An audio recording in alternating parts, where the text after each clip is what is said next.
alteraciones que nos puedan condicionar, no solamente alteraciones en la apertura de la válvula, sino alteraciones a nivel del cierre valvular. Y vamos a iniciar mencionando que la válvula mitral está conformada por 4 elementos principales. Un anillo mitral, que es el soporte fibroso de la válvula, una valva anterior y posterior, consta de 2 valvas, la presencia de cuerdas tendinosas que están fijas o que fijan la válvula al cuerpo del ventrículo izquierdo a través de los músculos papilares. Entonces, la válvula mitral es una estructura anatómica constituida por 4 elementos principales y que va a venir como pregunta de examen. Estos 4 elementos importantes serán el anillo mitral, las valvas, las cuerdas tendinosas y los músculos papilares. En relación al anillo debemos de saber, como ya les mencioné, que forma el esqueleto fibroso, es parte del esqueleto fibroso del corazón. Tiene la característica que se va a contraer durante el ciclo cardíaco, aumentando el área de exposición de la válvula en mesodiástole como en telediástole. Esto significa que el área va a cambiar de ser un área de 4 a 6 centímetros cuadrados, hasta 6 centímetros cuadrados, hasta disminuir a un área de 4 centímetros cuadrados. Esto va a condicionar también que modifique a través de este diámetro o de esa área el gasto cardíaco. Las valvas van a ser, como ya mencionamos, son 2, la valva anterior de la mitral, la valva posterior, que están separadas por 2 comisuras, la comisura anterolateral y la comisura posteromedial. Estas valvas van a unirse a la pared lateral del ventrículo izquierdo a través de cuerdas tendinosas que tiene como característica la unión de los músculos papilares a los velos. Ya ustedes recordarán que los músculos papilares se van a clasificar o se van a dividir en 2. Existen 2 músculos papilares que nacen del ventrículo izquierdo. Estos músculos conectan los velos con la pared del ventrículo izquierdo a través de cuerdas. El músculo papilar anterior, nunca hay que olvidar que es un músculo que tiene una doble irrigación. Una es a través de la descendente anterior y otra a través de la arteria circunfleja. ¿Por qué es importante? Porque la afectación de esta circulación nos va a condicionar afectación en el cierre o el funcionamiento de la válvula mitral. El músculo papilar posterior está irrigado solamente por una arteria, recuerden que es la coronaria derecha, y esto también es pregunta de examen, y por lo tanto, cualquier alteración que se presente sobre esta arteria pues va a condicionar alteraciones en el funcionamiento de la válvula mitral. Recuerden que el área valvular anatómica, porque aquí va a haber dos diferencias, el área efectiva y el área anatómica. El área anatómica va a oscilar de 4 centímetros cuadrados en reposo y con mayor actividad puede incrementarse esta área hasta 6 centímetros cuadrados. En relación a las valvas, hay que mencionar que dentro de las 2 valvas, la valva anterior es la que tiene un mayor tamaño. Aquí nos los ponen de 15 a 18 milímetros de altura y ustedes lo van a ver ahí. Esta valva tiene una forma semicircular, tiene una continuación de la cúspide no coronariana de la válvula aórtica. Se menciona que la valva coronariana derecha, que conforma parte de la válvula aórtica, va a tener una continuidad fibrosa hacia la valva anterior de la mitral, que es lo que le llaman continuidad mitroaórtica, de tal manera que en algún momento cualquier afectación sobre la válvula aórtica se va a ver reflejada sobre la valva anterior de la mitral. Cualquier alteración que se puede presentar sobre la valva anterior de la mitral puede llegar en algún momento dado a condicionar alteraciones a nivel del funcionamiento de la valva coronariana derecha de la válvula aórtica. El borde libre de la valva anterior, si ustedes los ven, es continuo, de tal manera que no presenta indentaciones. Las indentaciones son esas separaciones de las valvas que se ven en la valva posterior, ¿sí? Que son como pequeñas comisuras que ustedes van a ver ahí. La valva anterior se va a dividir en 3 segmentos que anatómicamente a veces no son fácilmente distinguibles. Es un segmento A1, A2 y A3. Vean como en el cuadro que está a su derecha, estando ustedes de frente a la pantalla, pues ahí nosotros vamos a encontrar al segmento A3, en la parte de en medio al segmento A2 y hacia la parte medial A1. Vean cómo la valva anterior es una valva que tiene una continuidad, o sea, no está como subdividida, es una valva que es muy amplia y no tiene indentaciones. Esto va a ser importante porque las afectaciones a esta válvula, ¿sí?, nos van a condicionar no solamente problemas de apertura o de cierre. La valva posterior, por el contrario, se caracteriza anatómicamente porque tiene una forma cuadrilátera. Es de menor tamaño, de mayor ancho, es de 10 a 12 milímetros y se caracteriza porque tiene dos indentaciones bien definidas que van a permitir que se puedan identificar tres segmentos en la valva, P1, P2 y P3. A1, A2 y A3 se van a unir con los segmentos contralaterales de la valva posterior, recuerden, por la comisura, ya sea la comisura anterior o la comisura posterior. ¿De acuerdo? P1 va a corresponder a la porción más externa. La porción anterolateral de la valva posterior va a cerrar la comisura anterior de la orejuela hacia el atrio izquierdo, o sea, está localizada hacia el atrio izquierdo. P2 siempre va a ser medial o va a encontrarse en medio y se menciona que es el que está más desarrollado, es el más amplio o grande. Y P3 es un segmento que es interno, cierra la comisura posterior a través del anillo tricuspidio, ¿de acuerdo? Entonces, P3 va a ser más medial y P1 va a ser más lateral si nosotros lo estamos viendo como si fuera un reloj. Del otro lado ustedes van a ver lo mismo, pero en una pieza anatómica. Vea cómo la valva anterior es muy grande, ¿sí? Como la valva posterior tiene una forma más delgada y aquí sí se observa muy bien la separación de los tres segmentos. Ambas valvas, recuerden que se van a unir a una comisura anterolateral y a una comisura posteromedial. Las comisuras funcionan como la comisura labial.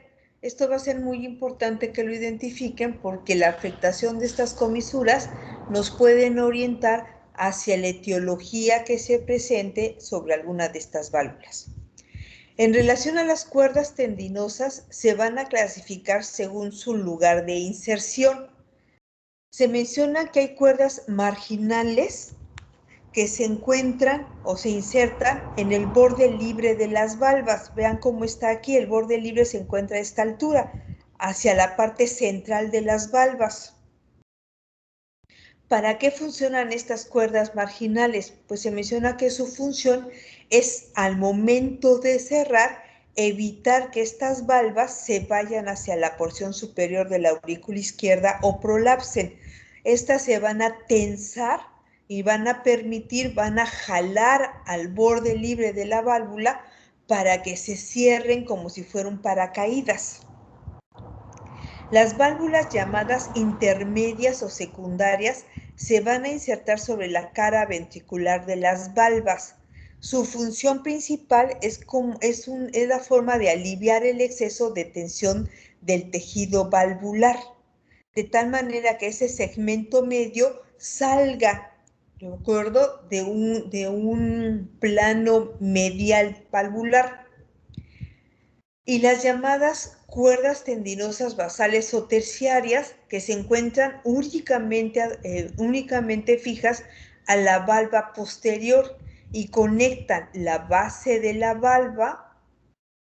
válvula, conectan esta parte basal al anillo mitral. O sea, fijan, parte de lo que es este borde basal de la válvula, donde se fijan al anillo mitral, y es la que va a unir esta zona hacia los músculos papilares.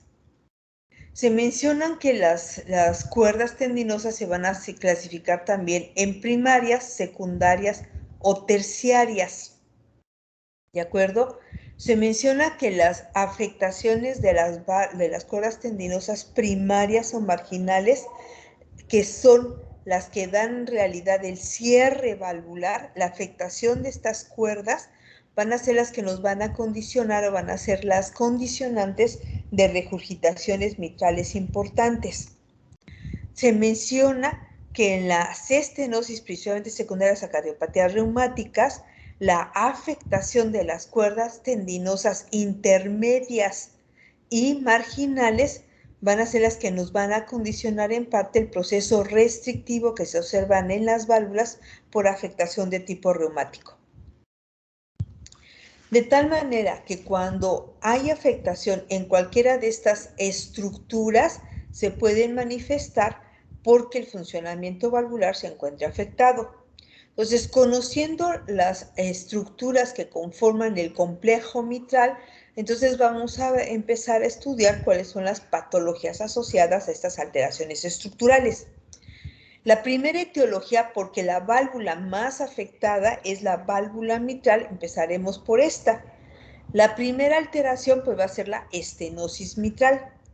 ¿Cómo se define la estenosis mitral? Bueno, pues como tal se va a definir cuando la afectación de la válvula mitral impide o limita la apertura adecuada de la misma. Cuando esta apertura se encuentra limitada, impide el paso de la sangre de la aurícula izquierda hacia el ventrículo izquierdo. Si ustedes recuerdan, el flujo sanguíneo que viene de cavidades derechas atravesando los pulmones, pues van a llegar a la aurícula izquierda a través de 4 venas pulmonares.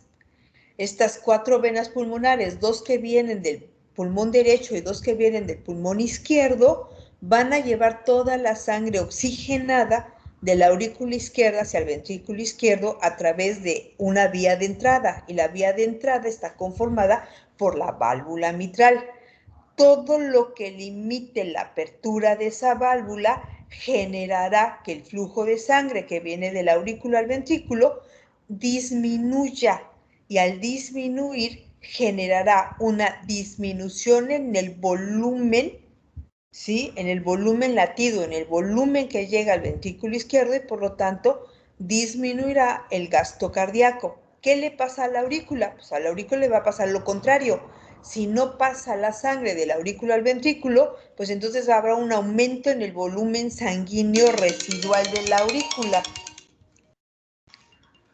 ¿De acuerdo? ¿Qué es lo que va a suceder cuando hay un incremento en el volumen residual de la aurícula? Pues lo que va a suceder es que esta aurícula va a tratar de adaptarse a esta nueva situación, que es un incremento en el volumen.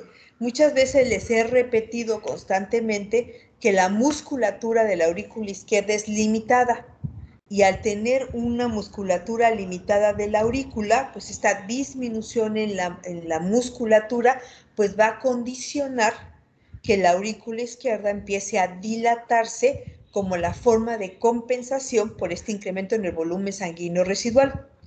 A medida que el área valvular se vuelve cada vez más pequeña, la presión que se va a ejercer sobre la aurícula izquierda, sobre las paredes de la aurícula izquierda, se va a ir incrementando, condicionando que la sangre se vaya acumulando a nivel de la aurícula, y por lo tanto, si ustedes ven aquí, esta aurícula se va a empezar a dilatar y a dilatar y a dilatar.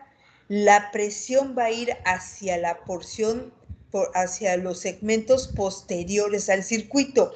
¿Qué es lo que está atrás de la aurícula izquierda? Pues como ya comentamos, y lo que se ve aquí como estos pequeños orificios, pues son las venas pulmonares. Entonces, la presión que se genere incrementada en la aurícula izquierda se irá en forma retrógrada hacia lo que son los vasos pulmonares. De tal manera que vamos a encontrar datos de congestión pulmonar. Esta congestión pulmonar, al ir incrementando tanto la presión como el volumen intravascular, pues entonces nos va a generar un incremento, ¿sí?, en el paso del fluido de los capilares pulmonares hacia los alvéolos. Y entonces, al incrementar esta presión, pues lo que va a condicionar es que empiece a haber datos de congestión pulmonar a nivel alveolar. Cuando sucede esto, también la presión se va a ir más hacia atrás. Y al irse más hacia atrás, pues lo que nos va a condicionar son congestión a nivel de cavidades derechas. Entonces, si ustedes ven en este esquema, pues lo que estamos viendo arriba, que se menciona en este esquema, pues es una válvula mitral que se abre en forma adecuada. Ya mencionamos que el área valvular mitral normal es de 4 a 6 centímetros cuadrados. Cuando existe una estenosis mitral, pues esta apertura está limitada. Vean cómo aquí hay una disminución en el orificio efectivo de la válvula y por lo tanto la sangre se va a congestionar de la aurícula hacia atrás del sistema. Aquí lo que les quiero mencionar es fisiopatológicamente lo que ya les mencioné.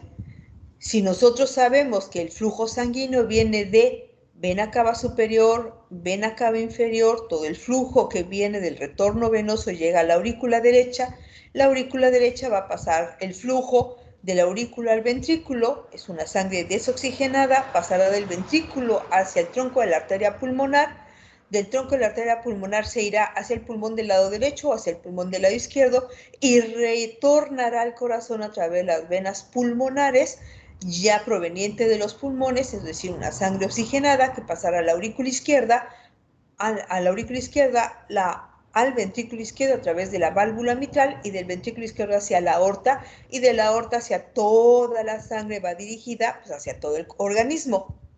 Cuando existe una estenosis mitral, pues entonces este flujo sanguíneo que se da de la aurícula al ventrículo se encuentra limitado y entonces vean cómo aquí la aurícula izquierda es pequeña y cómo la aurícula izquierda se va a ir incrementando en área, en volúmenes, generando que la sangre regrese de la aurícula hacia las venas pulmonares.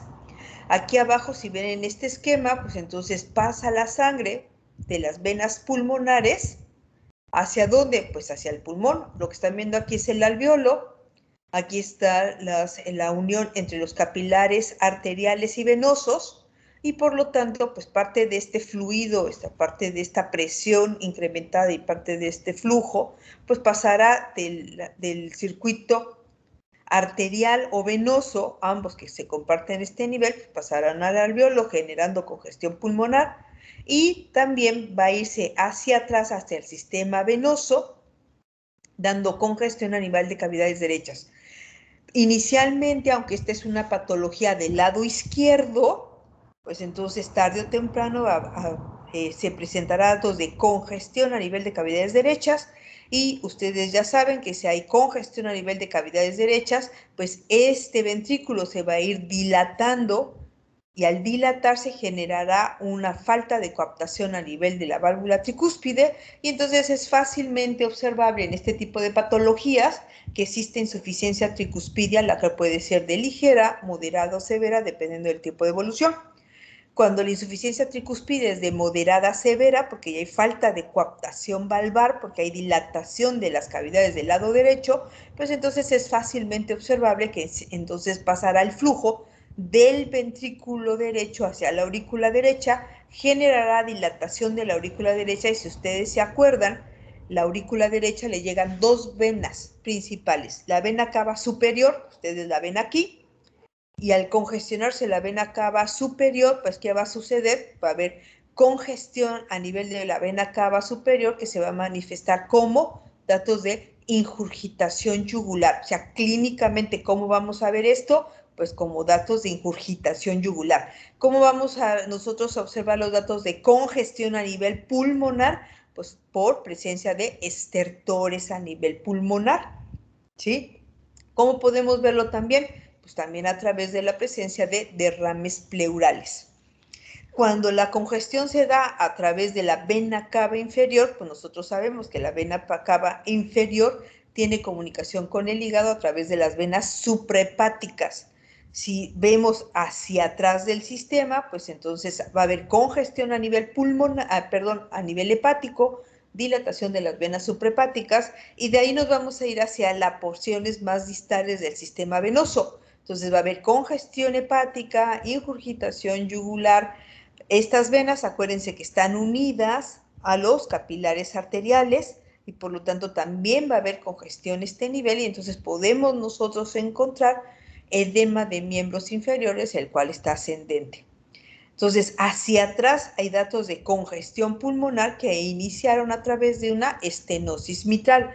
¿Qué le pasa hacia adelante del circuito? Pues hacia adelante del circuito sabemos que la sangre quedó atorada en la aurícula izquierda, el ventrículo izquierdo está recibiendo menos cantidad de volumen, de tal manera que existen datos de gasto cardíaco bajo, y cuando hay datos de gasto cardíaco bajo, hacia adelante va a haber datos de hipotensión arterial, pulsos arteriales débiles, datos de gasto cardíaco bajo, y entonces los pacientes pues, pueden manifestar cansancio, palidez de tegumentos, datos de hipotensión, datos de hipoperfusión tisular, datos de hipoperfusión tisular a nivel esplácnico o visceral. ¿Cuál es la primera manifestación de estos datos de hipoperfusión esplácnica o en otros órganos importantes como puede ser riñón? Pues entonces el riñón recibe la información que no le está llegando un gasto cardíaco adecuado y va a activar todo el sistema de retención de flujos o de fluidos. ¿Qué es ese sistema? Ustedes ya lo conocen, el sistema renina-angiotensina-aldosterona. Si incrementamos o activamos el sistema renina-angiotensina-aldosterona, pues ¿qué vamos a tener? ¿Qué vamos a tener? Retención hídrica.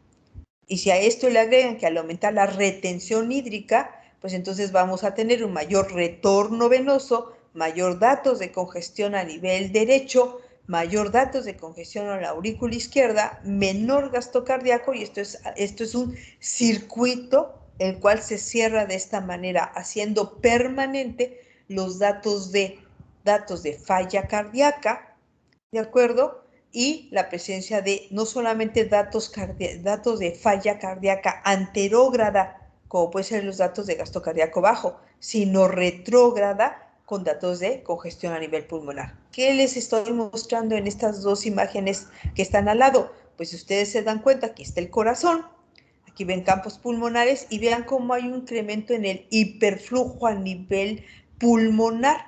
Aquí hay datos de congestión pulmonar.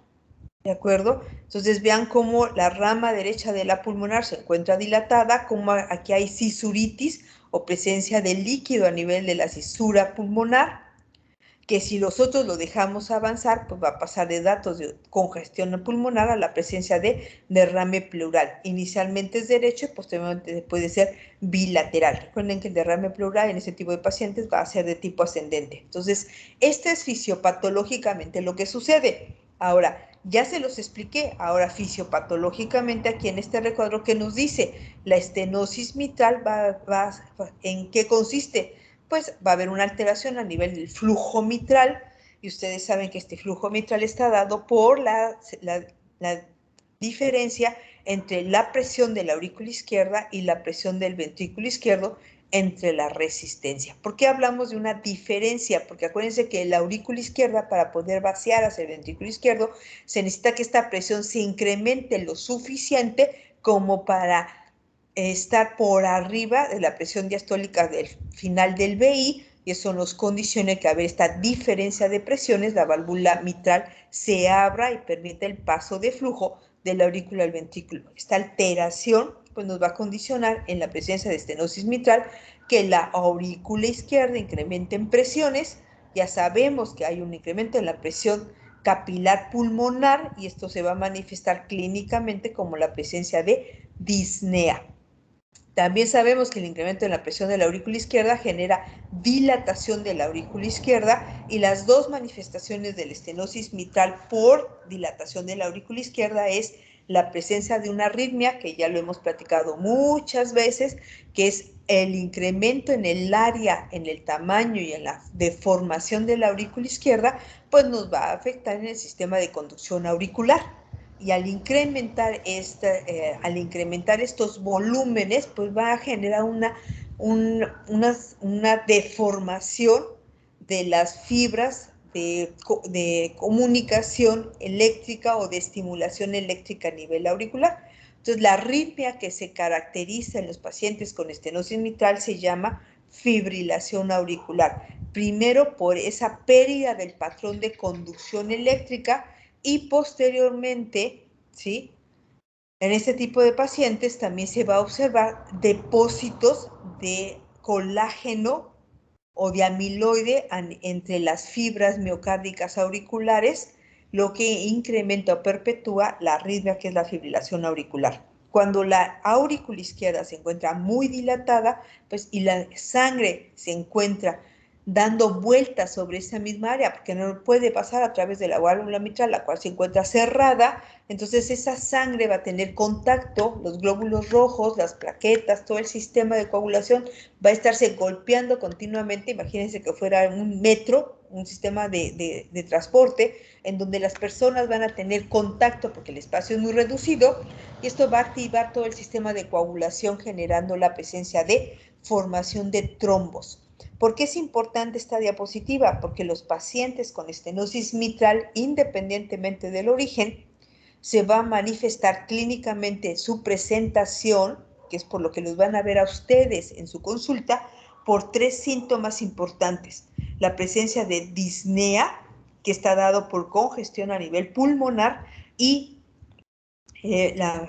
por congestión a nivel pulmonar, por la presencia de fibrilación auricular, y otra complicación importante es la presencia de trombos intracavitarios a nivel de la aurícula izquierda, que pueden desencadenar una complicación muy importante, que es el evento vascular cerebral. Entonces, los pacientes con estenosis mitral se pueden manifestar clínicamente por disnea, por fibrilación auricular y por la presencia de complicaciones como eventos vasculares cerebrales o eventos embolígenos periféricos secundarios a la formación de trombos. Vean en esta imagen, en ecocardiografía, cómo la apertura de la válvula, viéndolo de ustedes de frente sobre su mano izquierda, vean cómo aquí está el septum interventricular, la pared lateral del ventrículo izquierdo, la cavidad ventricular, que en la mayoría de las ocasiones es una cavidad pequeña, la válvula mitral, la cual se menciona que puede estar engrosada con puntos de calcio, pero con una apertura que le llamamos apertura en domo. Y vean cómo aquí, cuando hacemos un eje, si yo corto aquí a la válvula, vemos que la movilidad se encuentra restringida. Y vean cómo aquí, vean esta parte en su imagen de su lado derecho, viendo de frente a la pantalla. Vean cómo aquí, imagínense que fuera una boca, como sobre su lado izquierdo vemos que sí existe una comisura, la cual se encuentra abierta, y vean cómo la comisura del lado derecho de su imagen está cerrada o disminuida. Entonces, esta restricción en la apertura valvular, pues nos habla de que el paciente está cursando con una estenosis mitral. Vean aquí cómo aquí vemos la válvula mitral, ventrículo izquierdo, aurícula izquierda, ventrículo derecho, aurícula derecha, y cómo la afectación en esta apertura nos va a condicionar afectaciones principalmente en donde, pues en la aurícula izquierda inicialmente, y ya en forma más tardía sobre la aurícula derecha y ventrículo derecho. En esta patología, el ventrículo izquierdo, no hay que olvidar, es normal. En la mayoría de las ocasiones, el ventrículo izquierdo será normal en la estenosis mitral pura, o en donde el estenosis mitral predomine. Este es un eje en 4 cámaras, este es un eje en 2 cámaras. Vamos a ver el ventrículo izquierdo y a la aurícula. Esta patología se caracterizará porque el VI, el ventrículo, está de características normales y la aurícula izquierda se encuentra dilatada. Cuando nosotros vemos el Doppler pulsado, entonces vean cómo aquí se está viendo la imagen espectral de un patrón de llenado. Vean cómo la primera fase de llenado del ventrículo izquierdo, si ustedes lo recuerdan en su ciclo cardíaco, está dado por una fase de llenado rápido. Vean cómo esta onda se incrementa rápido en velocidad. Esta es la fase de llenado rápido. Después del llenado rápido ya quedamos que existe una igualación de presiones entre la aurícula y el ventrículo, y entonces el flujo empieza a disminuir. Vean cómo empieza a disminuir el flujo, y cuando existe la igualación de presiones entre la aurícula y el ventrículo, pues entonces va a venir un periodo llamado diástasis, y posteriormente la última fase de lo que compone la fase de llenado del ventrículo izquierdo es la contracción auricular, que ustedes lo van a ver como esta segunda onda.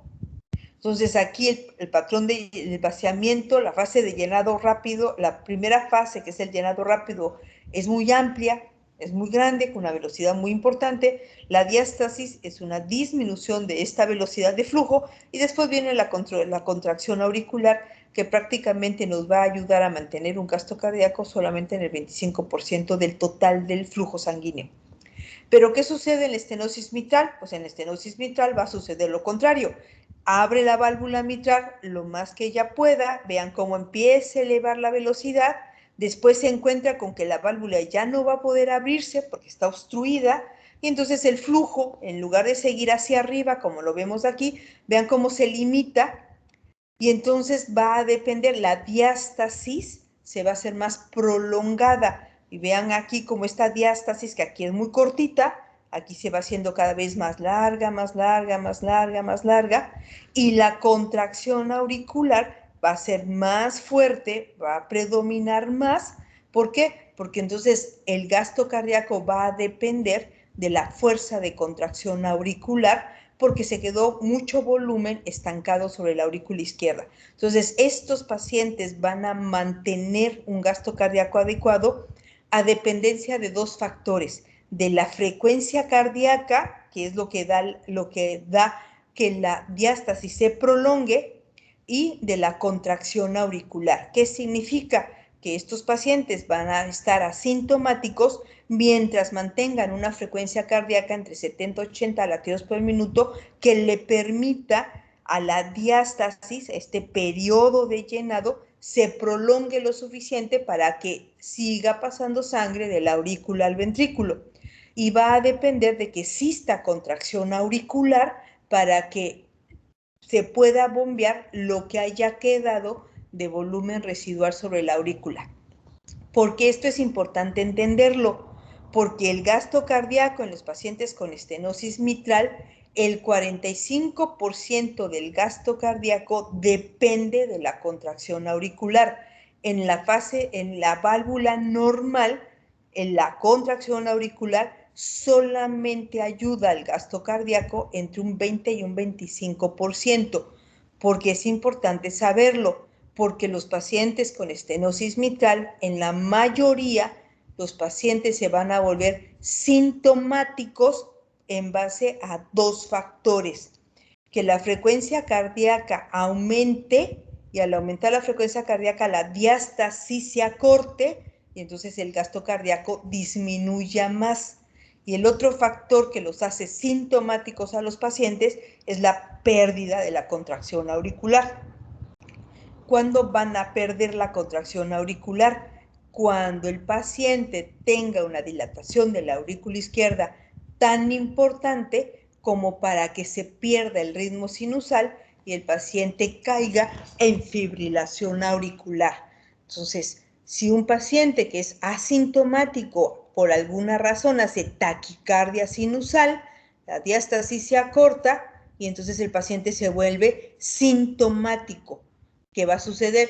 El momento en el que el paciente pierda el ritmo sinusal y pase a un ritmo de fibrilación auricular, el paciente pasará de un paciente asintomático a un paciente sintomático. Entonces, muchas ocasiones las primeras manifestaciones de descompensación en este tipo de pacientes será cuando tengan alguna causa por la que elevó frecuencia cardíaca. ¿Qué puede ser? Fiebre, corrió, algo que le condicionó, anemia, algo que le condicionó que la frecuencia cardíaca se incrementara. ¿Qué va a suceder? La fibrilación auricular, por lo general, nunca es algo que pasó de ritmo sinusal a FA permanente, no.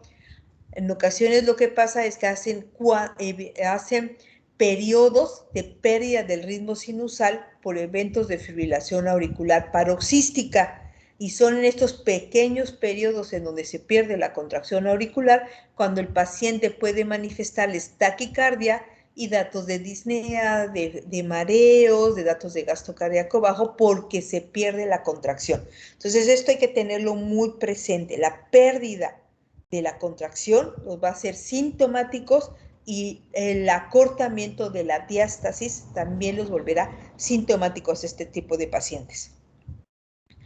En relación a la estenosis mitral, la etiología. ¿Cuál va a ser la etiología? Hay muchas etiologías que condicionan estenosis mitral. En nuestro medio, en nuestro país, en los países en vías de desarrollo, en países no industrializados, la primera causa de cardiopatía de estenosis mitral es la cardiopatía reumática. ¿De acuerdo? Que es la que vamos a ver más adelante. La cardiopatía reumática todavía en nuestro medio es la primera causa de estenosis mitral. Muchos de ustedes ya lo saben que la cardiopatía reumática va siendo un proceso degenerativo o un proceso que se dio que inició con un proceso inflamatorio a nivel valvular, secundario a un proceso infeccioso por estreptococo beta hemolítico del grupo A. Entonces, ¿qué va a suceder? Pues esta infección que se puede dar entre los 8 y los 15 años de edad, pues nos va a condicionar un proceso inflamatorio a nivel valvular y posteriormente, secundario a una mala respuesta inmunológica, pues entonces se va a perpetuar este proceso inflamatorio, un proceso inflamatorio como autoinmune, que va a condicionar que se empiece a generar un proceso de cicatrización a nivel valvular y esto genere estenosis mitral. Pero también existen otras causas, como puede ser la causa degenerativa, que se puede dar en pacientes después de los 65 años, que simplemente está dada por calcificaciones tanto del anillo mitral como de las valvas, asociadas nada más a la edad. Las alteraciones de estenosis mitral secundaria a patología congénita, que ahorita vamos a ver más adelante, la presencia de tumores a nivel de la válvula mitral que pueden generar una restricción en la movilidad de la misma, la presencia de radiaciones que generan también un proceso de deformación a nivel valvular, y el síndrome carcinoide, que es la infiltración, ¿sí?, a nivel de las valvas, de también un proceso de tipo inmunológico, pero secundario una patología de tipo oncológica. Vean cómo aquí lo que estamos viendo es la estenosis mitral de origen reumático.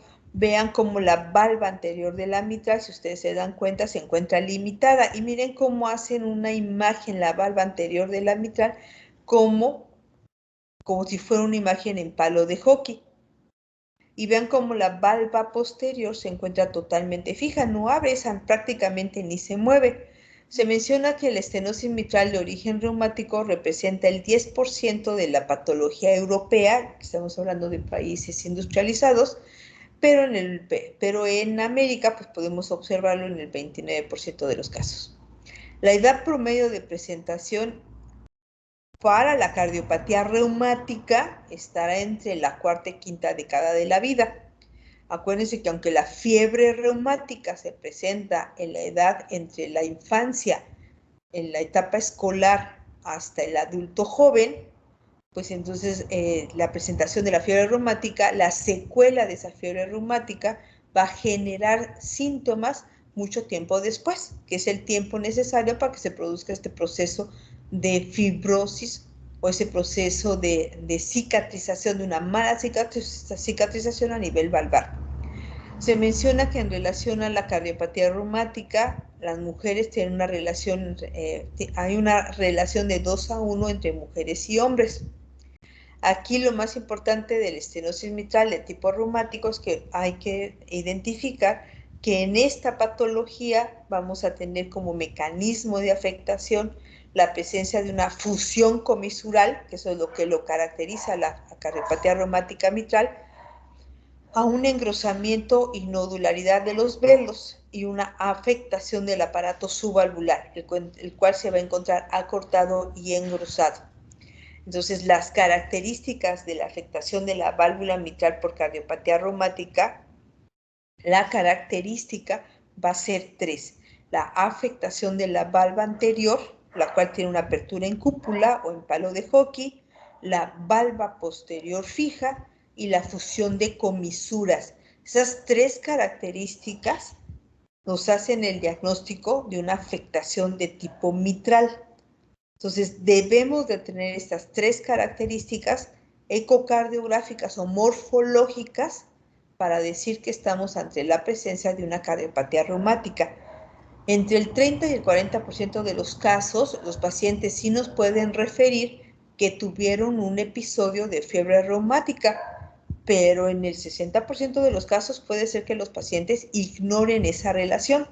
A veces quizá el factor que predomina o la característica que predomina en este grupo de pacientes es que ellos digan que tuvieron cuadros de faringoamigdalitis de repetición cuando eran niños. Y entonces ese es como un dato que nos hace sospechar que probablemente estemos ante una etiología de tipo reumático. Pero aquí lo más importante es que para que ustedes puedan decir fehacientemente que es una cardiopatía reumática, es que morfológicamente ustedes documenten esas tres características: valva anterior con apertura en domo, en palo de hockey, valva posterior fija y fusión de comisuras. Esas son las tres características anatómicas que identifican a la cardiopatía reumática. ¿De acuerdo? Entonces, de eso no lo vayan a olvidar. ¿Cómo van a encontrar ustedes esas alteraciones? Pues uno de los estudios que nos pueden identificar esas características anatómicas, pues es el ecocardiograma, por eso es el que más se utiliza. Entonces, como ya mencionamos, es la causa más común de estenosis mitral pura, es la cardiopatía reumática, representa el 12% de toda la valvulopatía mitral. Aquí el mecanismo característico de la estenosis es la fusión de comisuras.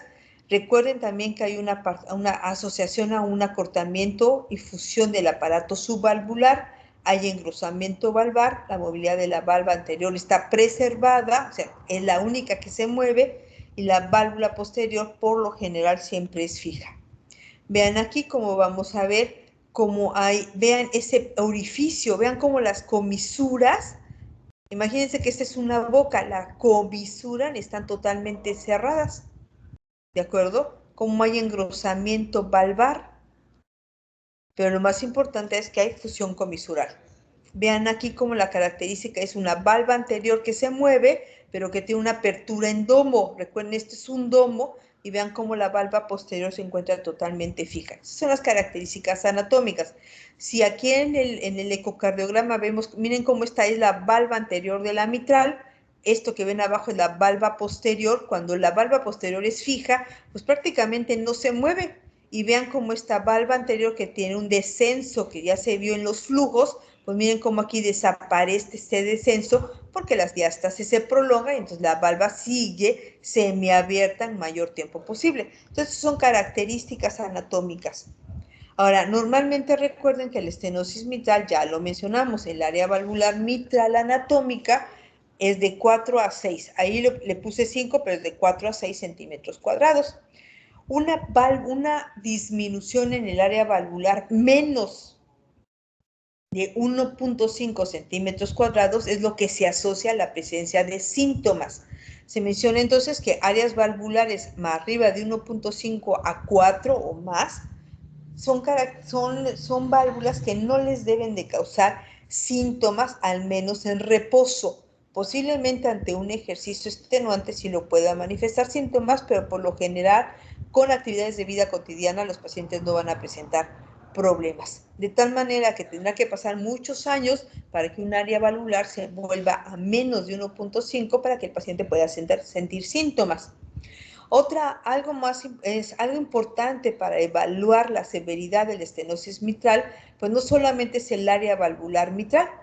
Acuérdense también que entre menor sea el área valvular mitral, pues va a haber mayor incremento en el gradiente, en la diferencia entre la presión entre la aurícula y el ventrículo. Esta diferencia entre estas dos presiones es lo que se llama gradiente de presión.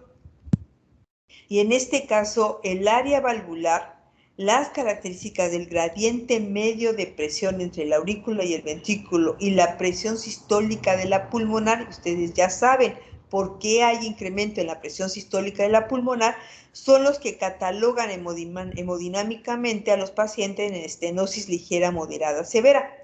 Entonces vamos a considerar una estenosis mitral leve siempre y cuando el área valvular sea arriba de 1.5, el gradiente medio, o sea, el gradiente que se planimetra entre la aurícula y el ventrículo sea de menos de 5 milímetros de mercurio, y la presión sistólica de la pulmonar sea menos de 30 milímetros de mercurio.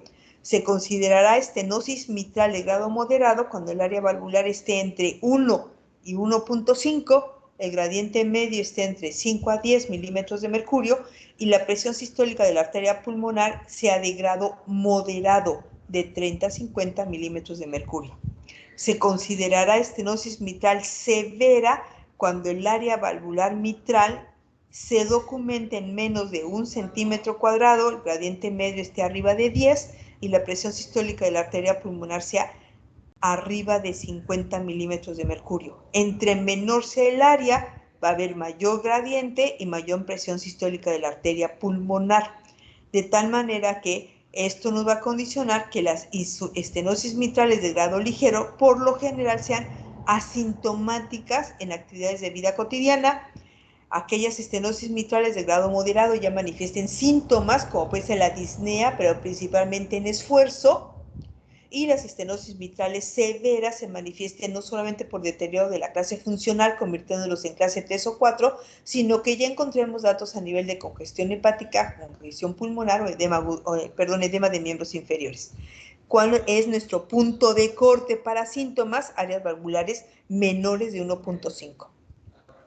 ¿Qué otro problema tenemos con las estenosis mitrales? Que ya lo platicamos, pues las estenosis mitrales al no abrirse, pues hace que la sangre se acumule aquí a nivel de la aurícula. Vean cómo en esta imagen, ven a la aurícula izquierda, la cual está incrementada en diámetros y en área, vean al ventrículo izquierdo, vean a la aurícula derecha, al ventrículo derecho, y vean cómo aquí se ve como un humo. Bueno, pues el humo, ¿qué es este humo que se ve aquí? Es un flujo de sangre turbulento que está dando vueltas a nivel de la aurícula, queriendo pasar de la aurícula al ventrículo. Cuando este flujo turbulento llega a activar al sistema de coagulación, pues entonces aquí en este humo intracavitario, pues entonces vamos a ver ¿qué? Pues vamos a ver la formación de coágulos, como se ve aquí. Si estos coágulos se desprenden de aquí, pues estos pueden viajar hacia vía sistémica, generando eventos vasculares cerebrales o eventos periféricos. Aquí lo que están viendo ustedes es una estenosis mitral de tipo degenerativo. Vean aquí lo que me importa de esta imagen que ustedes vean es, vean cómo aquí brilla donde va a salir las valvas. Este es el anillo posterior. Este anillo posterior se encuentra calcificado.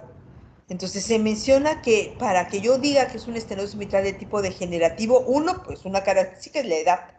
Dos, que tiene que estar involucrado el anillo mitral. El anillo posterior debe estar calcificado y lo vamos a ver porque se ve muy blanco.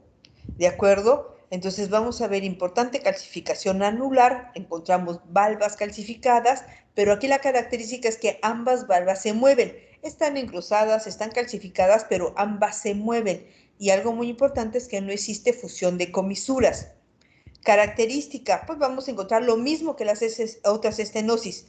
Encontramos aurícula izquierda dilatada, podemos encontrar dilatación de cavidades derechas, tienen la misma fisiopatología, pero morfológicamente hay afectación del anillo mitral y la presencia de valvas encruzadas y calcificadas, pero con movilidad. En la estenosis mitral degenerativa podemos encontrar una gran asociación con hipertensión, con diabetes, con arteriosclerosis, insuficiencia renal o estenosis aórtica. Raramente en esta está involucrada la continuidad mitroaórtica y lo más importante, no existe fusión de comisuras, esto solamente se ven en las reumáticas. Lo que están viendo ahí es la importante calcificación del anillo posterior provisto por un eco transesofágico. En relación a la estenosis mitral degenerativa, entonces no hay que olvidar que es común en gente añosa, siempre está involucrada la calcificación del anillo, tiene pocas o nulas consecuencias hemodinámicas. En realidad, por lo general, las estenosis mitrales pueden ser solamente de ligeras a moderadas, raramente se ven estenosis mitrales severas. Existe engrosamiento valvar, pero lo más importante, encontramos calcificación de ellas. La característica de la afectación es a nivel de la base. Recuerden que la cardiopatía reumática es el borde valvular que está más afectado. No hay fusión de comisuras y en este tipo de pacientes hay que determinar el área valvular mitral, principalmente por planimetría, porque si lo intentamos hacer a través de otros métodos de cuantificación, el área valvular por lo general no va a ser fidedigna. Entonces en la estenosis mitral degenerativa siempre los tendrán que dar el área valvular por planimetría, no solamente por eco transtorácico o transesofágico. Existe una estenosis mitral tipo congénito, en donde existen alteraciones o anomalías a nivel del aparato subvalvular, hay hipoplasia del anillo o alteraciones a nivel del anillo supravalvular. Frecuentemente esta estenosis mitral se asocia a CIA, CIB, estenosis aórtica, coartación aórtica, o sea, siempre vamos a encontrar otras alteraciones congénitas asociadas a la afectación de la mitral. Esta cardiopatía congénita se observa en el 0.6% de las autopsias en pacientes con cardiopatía congénita y en el 0.2 a 0.4 de las reportadas en diferentes series. Como ya les mencioné, siempre está asociada a otras alteraciones estructurales, como puede ser la presencia de un anillo supravalvular, la presencia de hipoplasia anular, vemos anillos mitrales pequeños, anomalías valvulares, podemos encontrar anomalías de cuerdas tendinosas, las cuales pueden estar acortadas, ausentes, anomalías de los músculos papilares, que pueden ser músculos en paracaídas o asociadas a un músculo papilar único. O sea, y la más importante es, para pensar en una estenosis mitral congénita, en la mayoría de las ocasiones el diagnóstico se realizará pues en menos de 20 años. Otra de las causas que ustedes van a ver muy frecuentemente es la estenosis mitral por radiación. Se menciona que se afecta solo en el 6 al 15% de los pacientes que recibieron radioterapia. Este se presenta después de los 5 años de haber presentado la radiación, con un tiempo promedio de 11.5 años. ¿Es común que condicione estenosis mitrales? No, lo más común es que condicione insuficiencia mitral por un proceso de tipo restrictivo, pero también puede condicionar estenosis. En esta podemos encontrar calcificación de la continuidad mitroaórtica, ¿sí? No, acuérdense, no debe de existir fusión de comisuras, y la característica es que la válvula posterior se encuentra móvil. ¿En qué estudio nos va a confirmar el diagnóstico? Pues se menciona que las imágenes en 3D definen esta patología.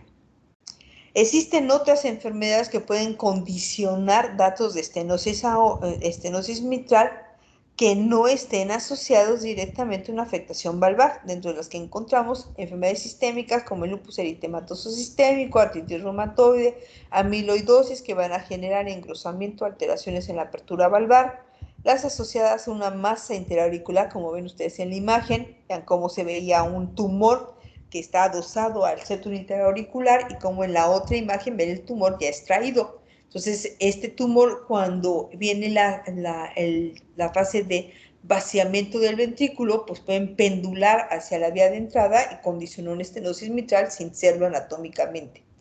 Podemos encontrar alteraciones asociadas a la serotonina, como es el síndrome carcinoide. Para todas, como ya mencionamos, y no hay que olvidar, pues existe un incremento en el gradiente, una diferencia entre el gradiente entre la aurícula y el ventrículo, aumento de la presión auricular izquierda, y este aumento, ya lo saben ustedes, condiciona congestión pulmonar, hipertensión arterial pulmonar activa o pasiva, hipertrofia del ventrículo izquierdo, insuficiencia cardíaca derecha, y ya no les vamos a explicar más porque ya lo saben. Por el contrario, un aumento de la presión aurícula izquierda también genera dilatación de la aurícula, hay remanso de sangre, y este remanso activa el sistema de coagulación y la presencia de embolias. La dilatación de la aurícula permite al paso de los años una pérdida del ritmo, generando la arritmia más frecuente en esta patología, que es la fibrilación auricular. Y acuérdense, una disminución en el llenado ventricular izquierdo, ¿cómo se manifiesta? Por disminución del gasto cardíaco. Como ya les mencioné, la historia natural de la estenosis mitral está asociada a un periodo de latencia antes de la aparición de síntomas de 20 a 40 años. Entonces puede aparecer la enfermedad mucho tiempo después, la sintomatología. Muchas de estas alteraciones están dadas por síntomas incapacitantes. Se menciona que si el paciente está sintomático, la supervivencia es del 80% a 10 años, pero cuando el paciente se encuentra sintomático, la supervivencia es de 15% a 10 años. Vean cómo cambia. Esto nos está haciendo referencia de un tiempo de evolución muy prolongado. También, como ya mencionamos, los cuadros de hipertensión pulmonar pues van a disminuir la supervivencia a 3 años. Entonces, vean cómo el pronóstico o la sobrevida de este tipo de pacientes se va a manifestar o se va a evidenciar de acuerdo a cómo se manifestó la enfermedad. La enfermedad se puede manifestar como congestión pulmonar y sistémica, cuando la afectación es muy importante, en un 60-70% de mortalidad. Si hacemos embolismo sistémico, pues entonces la mortalidad será de un 20 o 30%, en embolismos pulmonares en un 10% y por procesos infecciosos en 1 a 5%. ¿Cuáles son los síntomas de los pacientes con estenosis mitral? Pues entonces no hay que olvidar que los síntomas principalmente están asociados a lo relacionado a la fisiopatología. Si vemos nosotros que no existe un gasto cardíaco adecuado, pues entonces la principal sintomatología va a ser fatiga, cansancio con facilidad, datos de hipoperfusión, ¿de acuerdo? De hipoperfusión tisular, pacientes que van a estar pálidos, taquicárdicos, un poco diaforéticos, ¿sí? Y hacia atrás, con algunas molestias en el pecho, también secundario a disminución del gasto cardíaco en arterias coronarias. Pero hacia atrás, ¿qué vamos a encontrar? Pues los datos de congestión pulmonar. ¿Cómo se van a manifestar? Como una tos relacionada al esfuerzo físico, dificultad respiratoria durante o después del ejercicio o al estar acostado, dependiendo de la severidad de la obstrucción. Podemos encontrar frecuentes procesos infecciosos de vías respiratorias. En los niños en estenosis mitral congénita vemos a niños que son pequeños, tienen un deficiente crecimiento. Acuérdense que podemos encontrar palpitaciones secundarias a las arritmias que pueden tener este paciente y a la presencia de edema de miembros inferiores. El examen físico nos va a ayudar, pues nos va a ayudar mucho considerando que en el cuello, si nos fijamos en el pulso carotidio, este puede ser normal si el gasto cardíaco todavía está preservado o disminuido pequeño si el gasto cardíaco se encuentra disminuido. ¿Qué alteraciones encontramos en los ruidos cardíacos? De primera, el ritmo cardíaco puede ser rítmico o puede ser arrítmico en el momento en que se pierde el ritmo sinusal y el paciente entra a fibrilación auricular. ¿Qué podemos encontrar? Un segundo pulmonar intenso con reforzamiento, y esto está asociado a diversos grados de hipertensión pulmonar. ¿Por qué el segundo pulmonar es intenso? Porque recuerden entonces que el componente del cierre pulmonar va a ser mucho más fuerte porque hay un incremento en el flujo que va del ventrículo hacia el pulmón. Podemos encontrar reforzamiento del segundo ruido de acuerdo al grado de hipertensión pulmonar. Podemos encontrar crecimiento del ventrículo izquierdo, la palpación de la arteria pulmonar, primer ruido intenso, chasquido de cierre, que corresponde a ¿qué? A la triada de Chávez. Podemos encontrar un ruido de apertura valvular, que es lo que le llaman el chasquido de apertura, ¿de acuerdo? Porque este chasquido de apertura solamente va a ser audible en valvas que no estén tan calcificadas o restringidas en su movilidad. Recuerden que vamos a encontrar un soplo de estenosis mitral, es lo que le llamamos retumbos, ¿sí? Son soplos que pueden abarcar solamente la primera fase de la diástole, la primera y segunda fase de la diástole o la primera, segunda y tercera fase de la diástole. Entre más tarde el retumbo, pues mayor es el grado de estenosis mitral. Entre más corto sea el retumbo, nos hablará de una estenosis mitral de menor severidad. No hay que olvidar también que podemos encontrar refuerzo presistólico siempre y cuando exista ritmo sinusal. Podemos encontrar un soplo sistólico y activo en pulmonar, sí, en caso principalmente de hipertensión pulmonar. Recuerden entonces a la exploración física en el área precordial, tratar de documentar algo que se llama ritmo de Durosiet, y recuerden que esto es pregunta de examen. Este ritmo de Durosiet es característico patognomónico de la estenosis mitral, se documenta la auscultación en el foco mitral y que se caracteriza por primer ruido aumentado de intensidad o lo que le llaman brillante. Tenemos una sístole limpia, porque el problema no es por un vaciamiento del ventrículo izquierdo, siempre y cuando sea una estenosis mitral pura, y un segundo ruido duplicado por un chasquido de apertura, ¿de acuerdo? Entonces, estos son los datos que nos van a identificar el ritmo de Durosier. Electrocardiográficamente, si yo sospecho un paciente con estenosis mitral, pues mi obligación es tomar un electrocardiograma. cuál van a ser los hallazgos de los pacientes con estenosis mitral. Pues va a depender primero de la severidad de la estenosis. Se menciona que al inicio podemos encontrar ritmo sinusal con datos de crecimiento auricular izquierdo que se manifieste por un aumento en la amplitud de la onda P por arriba de 0.12 milisegundos con una deflexión negativa prominente de su componente terminal arriba de 0.04 milisegundos con una amplitud arriba de 0.0 milivolts. En B1, ustedes lo que van a ver ahí. ¿Qué podemos observar? Pues podemos encontrar la desviación del eje QRS a la derecha cuando la afectación ya sobrepase los capilares pulmonares y se vaya hacia la congestión a nivel de cavidades derechas. Podemos encontrar ondas R altas en B1 que sugieren datos de hipertrofia ventricular derecha.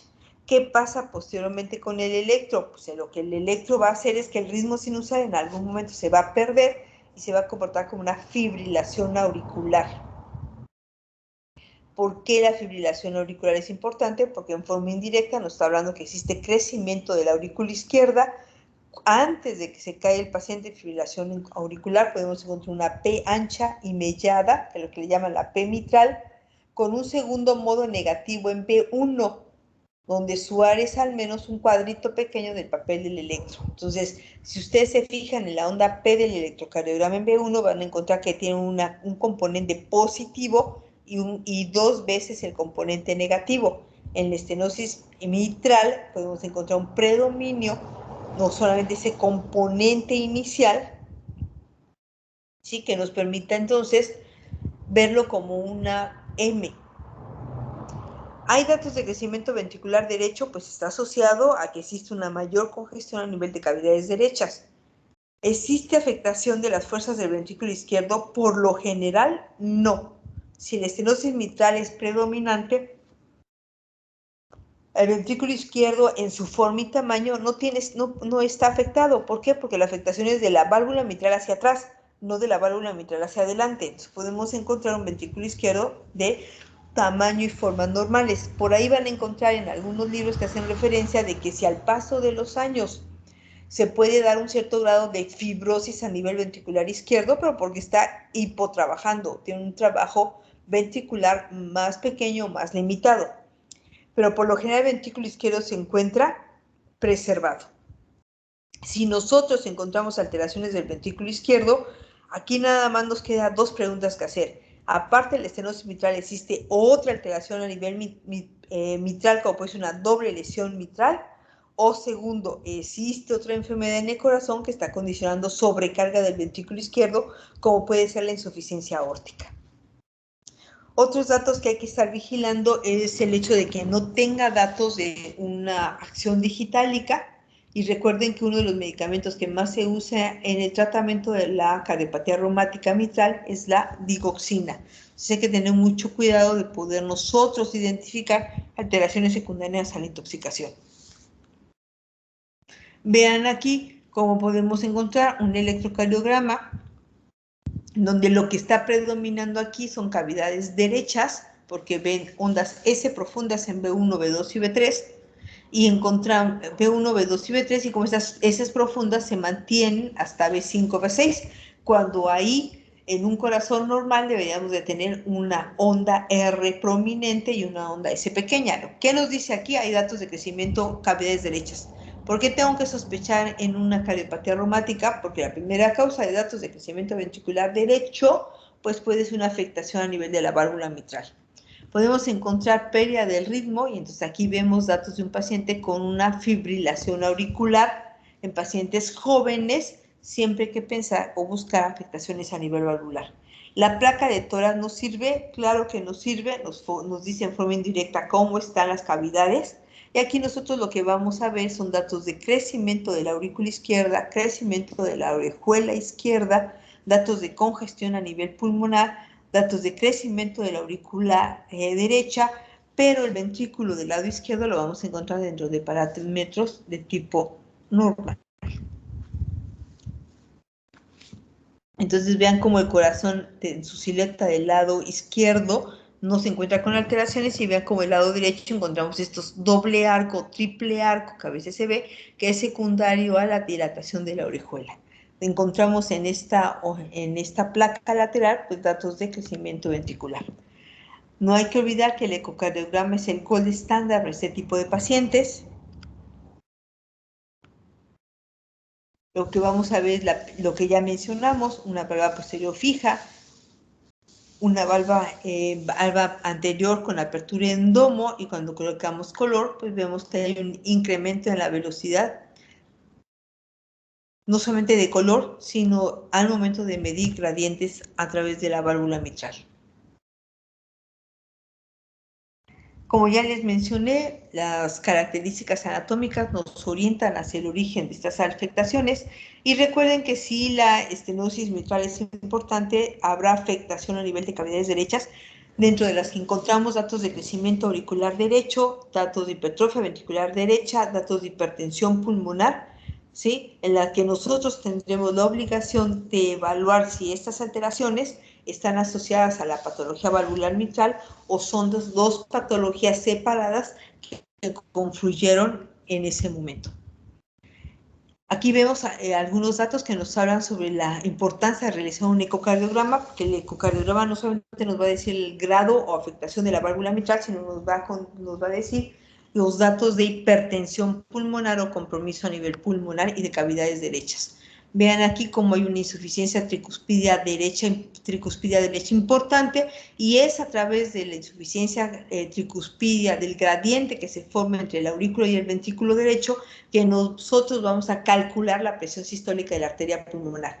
Y una de las primeras contraindicaciones para hacer algún tipo de intervencionismo en estos pacientes, pues es el que ya existe un daño permanente a nivel de la vasculatura pulmonar, que evite que aunque ustedes le cambien la válvula mitral, el paciente no mejore. Vean cómo aquí vemos insuficiencia tricuspidia severas por dilatación de cavidades derechas, en la imagen de medio el cálculo de la presión sistólica de la arteria pulmonar, y en el último recuadro la vena cava inferior muy dilatada con datos de congestión a nivel de venas suprahepáticas. No olviden entonces, como ya les mencioné, que los 3 puntos de evaluación de la estenosis mitral será el área, el gradiente y la presión pulmonar. Entre menor área hay mayor gradiente, mayor presión sistólica de la arteria pulmonar. La evolución va a depender de qué tan esté cerrada la válvula.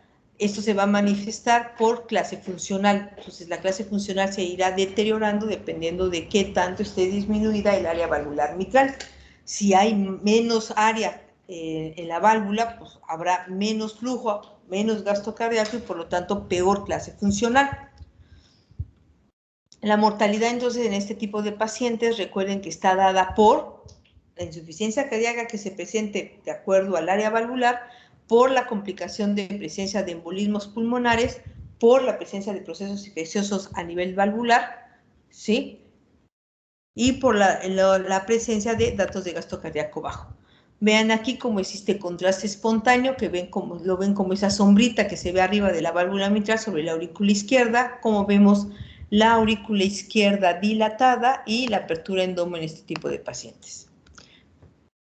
¿Cómo vamos a hacer el diagnóstico diferencial en la estenosis mitral? Pues lo vamos a hacer con todas las patologías que nos condicionen disminución en el flujo de la aurícula al ventrículo, pero que en donde no esté implicada la válvula mitral, como puede ser la presencia de tumores de la aurícula izquierda, como es el mixoma, que es de los tumores más frecuentes, la presencia de un trombo auricular izquierdo que se formó por alguna otra patología en donde no está involucrada la válvula, la miocardiopatía hipertrófica obstructiva o la presencia de una afectación congénita como es el cotriatriatum, que es una membrana que se forma por arriba del plano valvular mitral.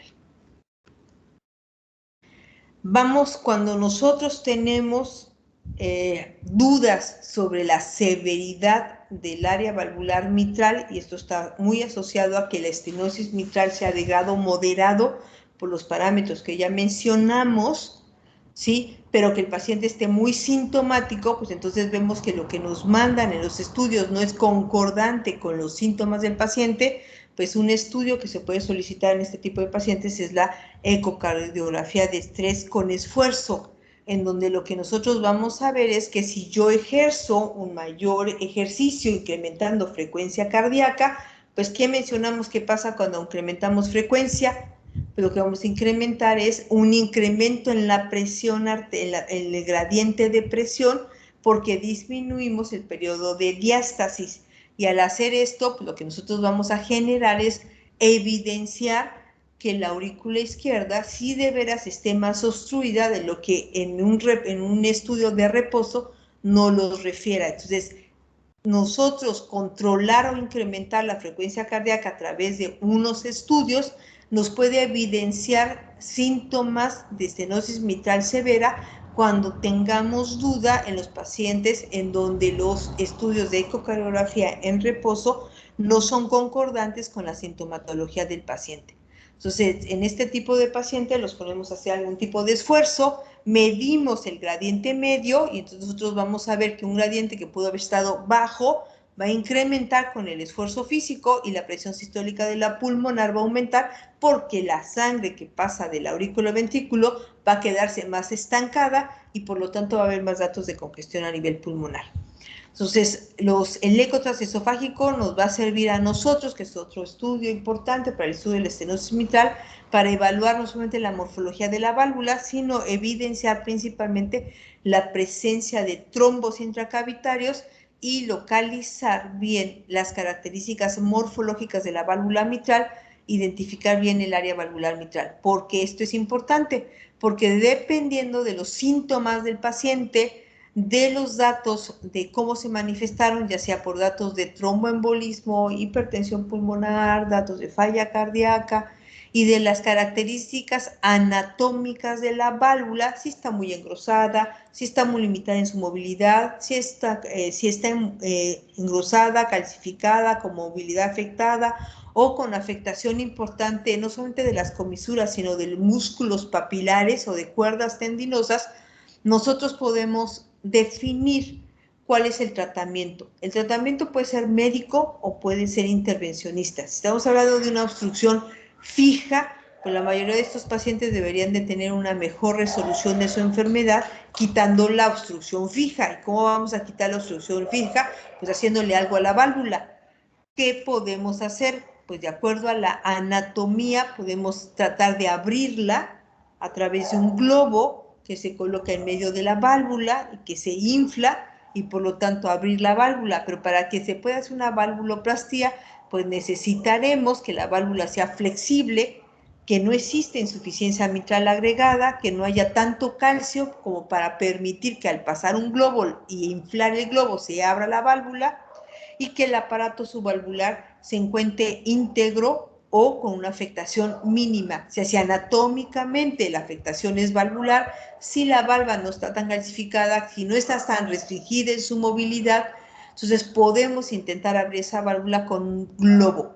Si las características no dan, o sea, si es una válvula muy rígida, hay insuficiencia mitral agregada, si está muy calcificada, si el aparato subvalvular se encuentra muy afectado, pues entonces no vamos a poder abrirla a través de un balón y quizá nos tendremos que ir hacia el cambio valvular mitral, que es cortar la válvula y colocar una prótesis, ya sea biológica o mecánica.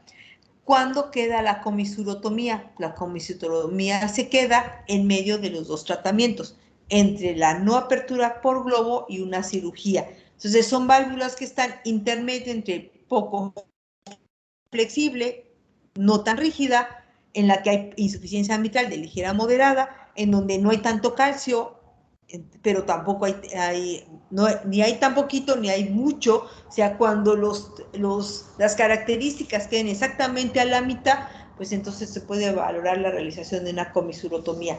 La comisurotomía sí es un evento quirúrgico y la apertura de la válvula se tiene que hacer durante ese evento.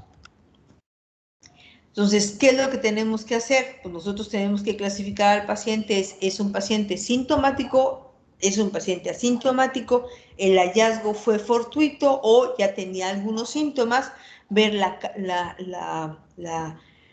qué tan grave es la lesión y si nosotros podemos, en lo que se termina de hacer el protocolo o llevarlo a un tipo de intervencionismo, qué medicamentos nos pueden ayudar. Y de ahí ustedes simplemente por lógica van a identificar cuál es el tratamiento de la estenosis mitral. Si sabemos que está dada la fisiopatología de la estenosis mitral por congestión pulmonar, pues ¿qué tendré que hacer? Pues hay que quitarle la congestión pulmonar. ¿Cuáles son los medicamentos que nos ayudan a disminuir la congestión pulmonar? Pues uno de los medicamentos que nos pueden ayudar es el uso de diuréticos, porque los diuréticos los que van a incrementar es el volumen que va a eliminarse por vía urinaria y en cierta manera nos ayuda a disminuir la congestión pulmonar. Si sabemos que en la estenosis mitral algo que condiciona mucho deterioro de la función es el incremento en la frecuencia cardíaca, pues ¿qué le voy a dar? Pues medicamentos que disminuyan la frecuencia cardíaca. ¿Cuáles son los medicamentos que nos ayudan a disminuir la frecuencia cardíaca? Pues encontramos los beta bloqueadores como primera línea de tratamiento.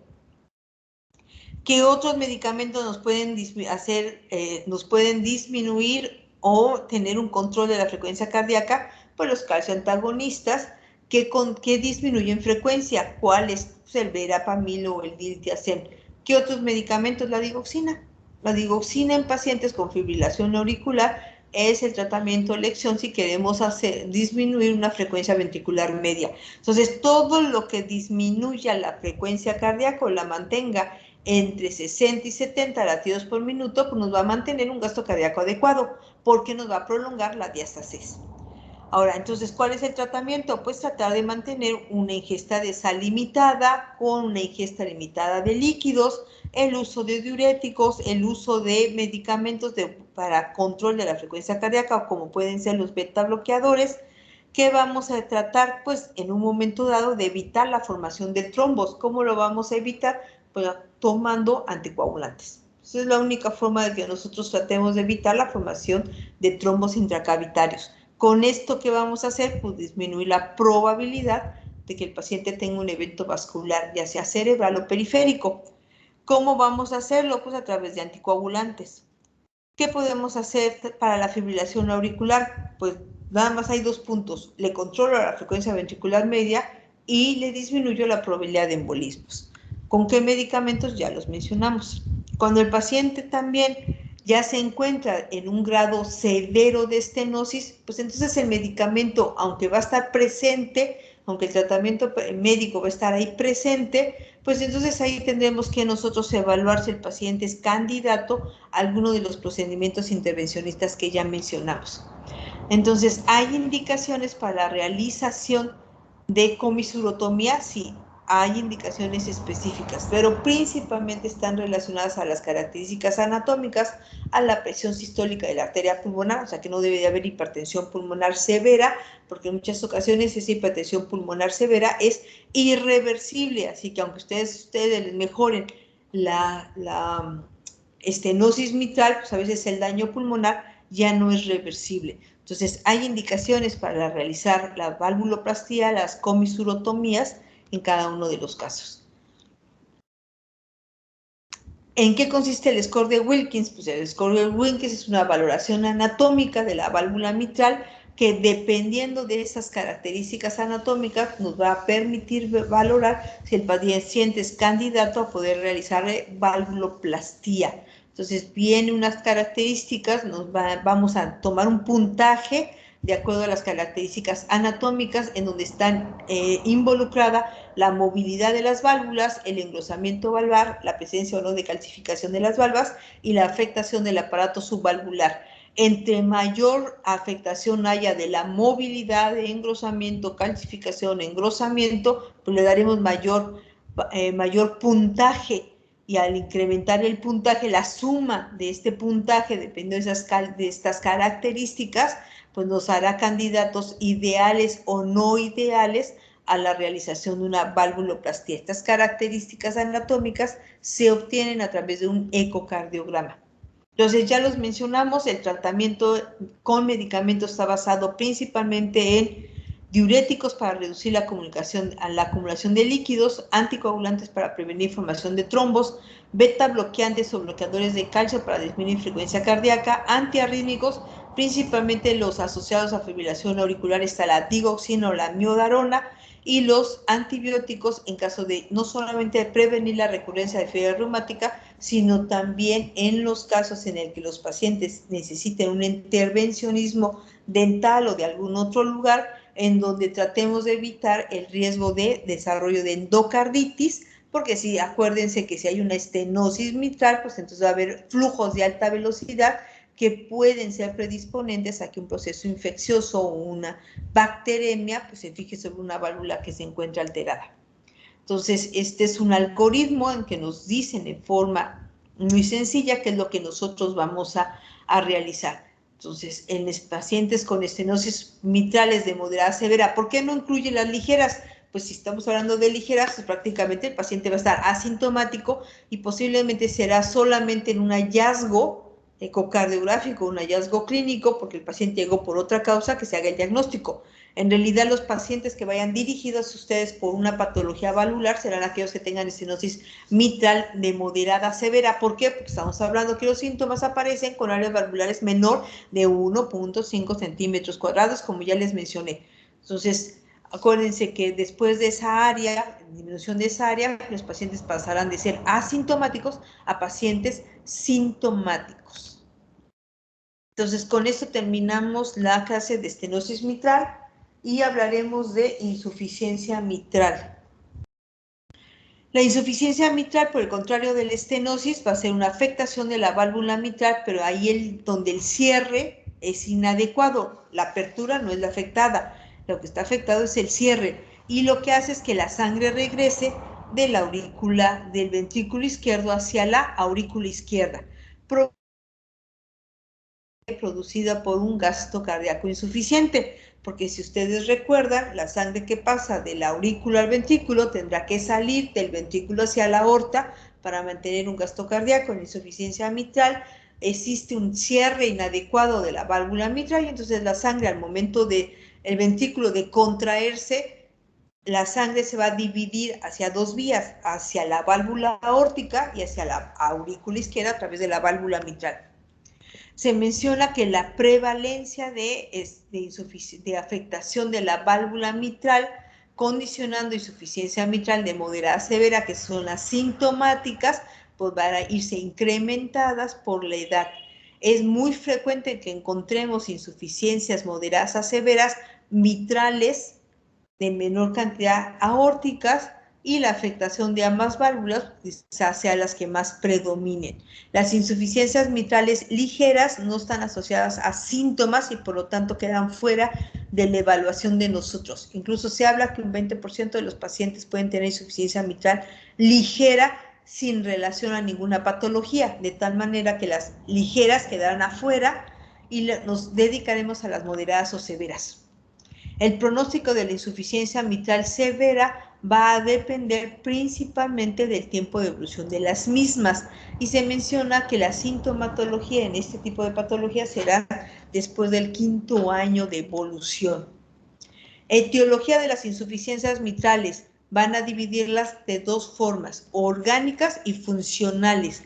¿Cuáles son la etiología orgánica? Pues todas que afecten la estructura del aparato o estructura mitral, que ya lo vimos. Todo lo que afecte el anillo, las valvas, los músculos, van a condicionar insuficiencia. Si hay un proceso degenerativo como la enfermedad de Barlow, el Marfan, el Ehlers-Danlos, la calcificación anular, nos van a condicionar, ¿qué? Nos va a condicionar una falta de cierre adecuado de la válvula mitral.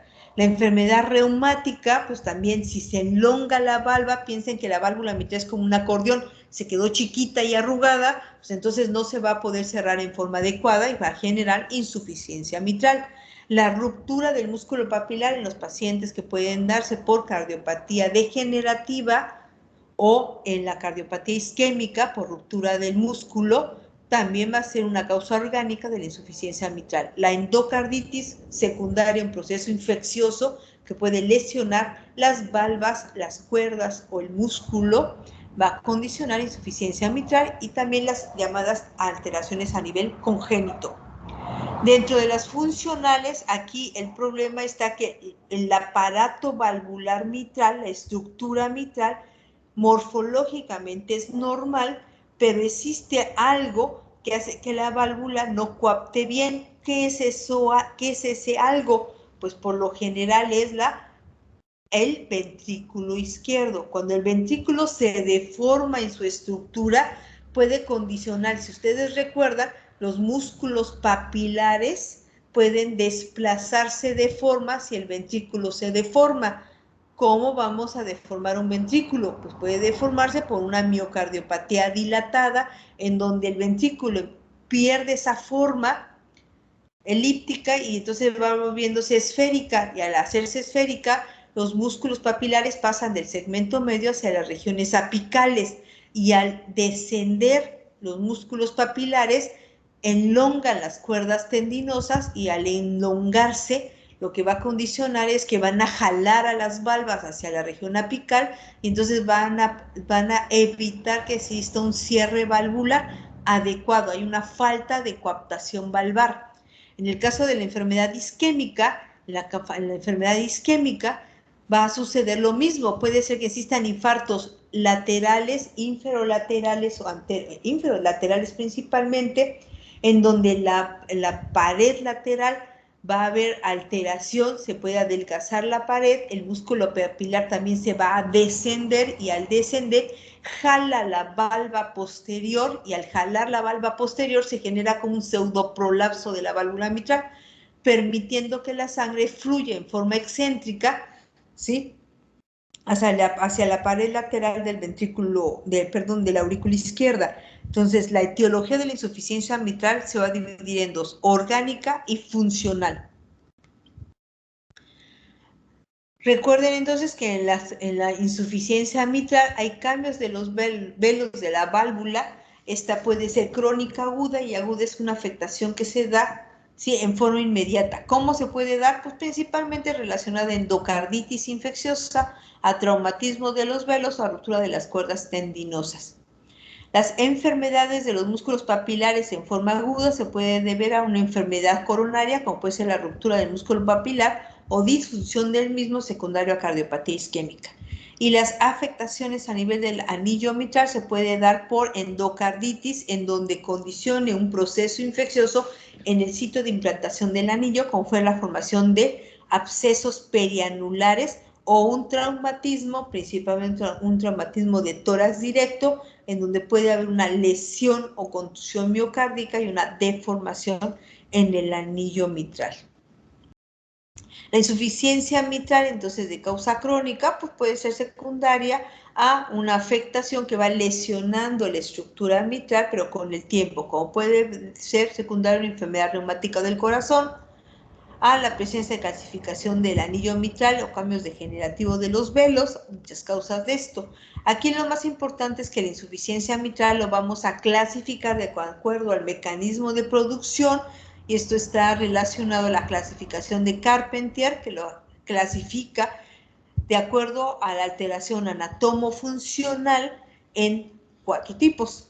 El tipo 1, que se llamada la insuficiencia mitral por mecanismo de producción por dilatación del anillo, perforación valvular. ¿Dónde encontramos dilatación del anillo? Pues principalmente las miocardiopatías dilatadas. ¿O dónde encontramos la perforación valvular? Pues principalmente asociado a endocarditis valvular, en donde existe una destrucción de la válvula. Entonces, en estas dos etiologías podemos encontrar un flujo que normalmente es central, ¿de acuerdo? En este tipo de características, que la insuficiencia mitral va a ser de moderada a severa, pero las características que son jet de regurgitaciones centrales. Esa es la tipo 1.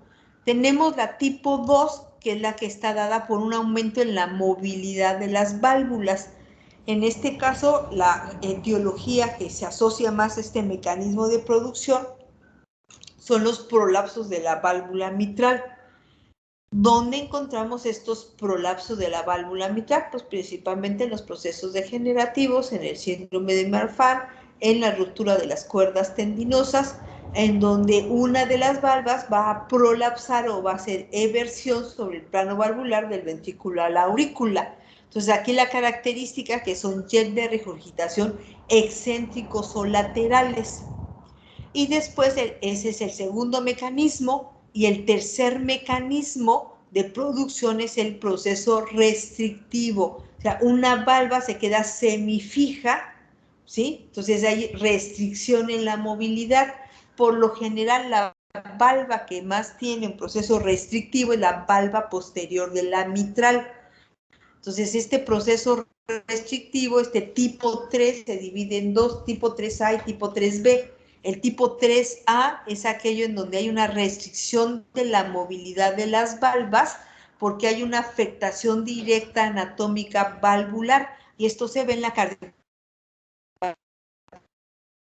cardiopatía reumática, genera insuficiencia mitral por un proceso restrictivo valvular de cuerdas y de músculo.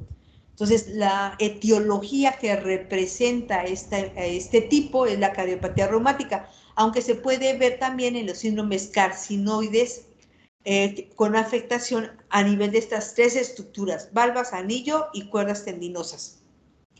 Y el tercer tipo, pero clasificación B, es el restrictivo, pero por una alteración de la movilidad en la fase sistólica de las valvas, y esta es la llamada insuficiencia mitral de tipo funcional, donde lo vamos a ver en la disfunción del músculo papilar, en la cardiopatía isquémica, en donde, como ya les mencioné, en esta hay un desplazamiento del sitio de inserción del músculo papilar hacia la región apical, jala la cuerda tendinosa jala la valva posterior de la mitral, y entonces hay un proceso restrictivo valvar.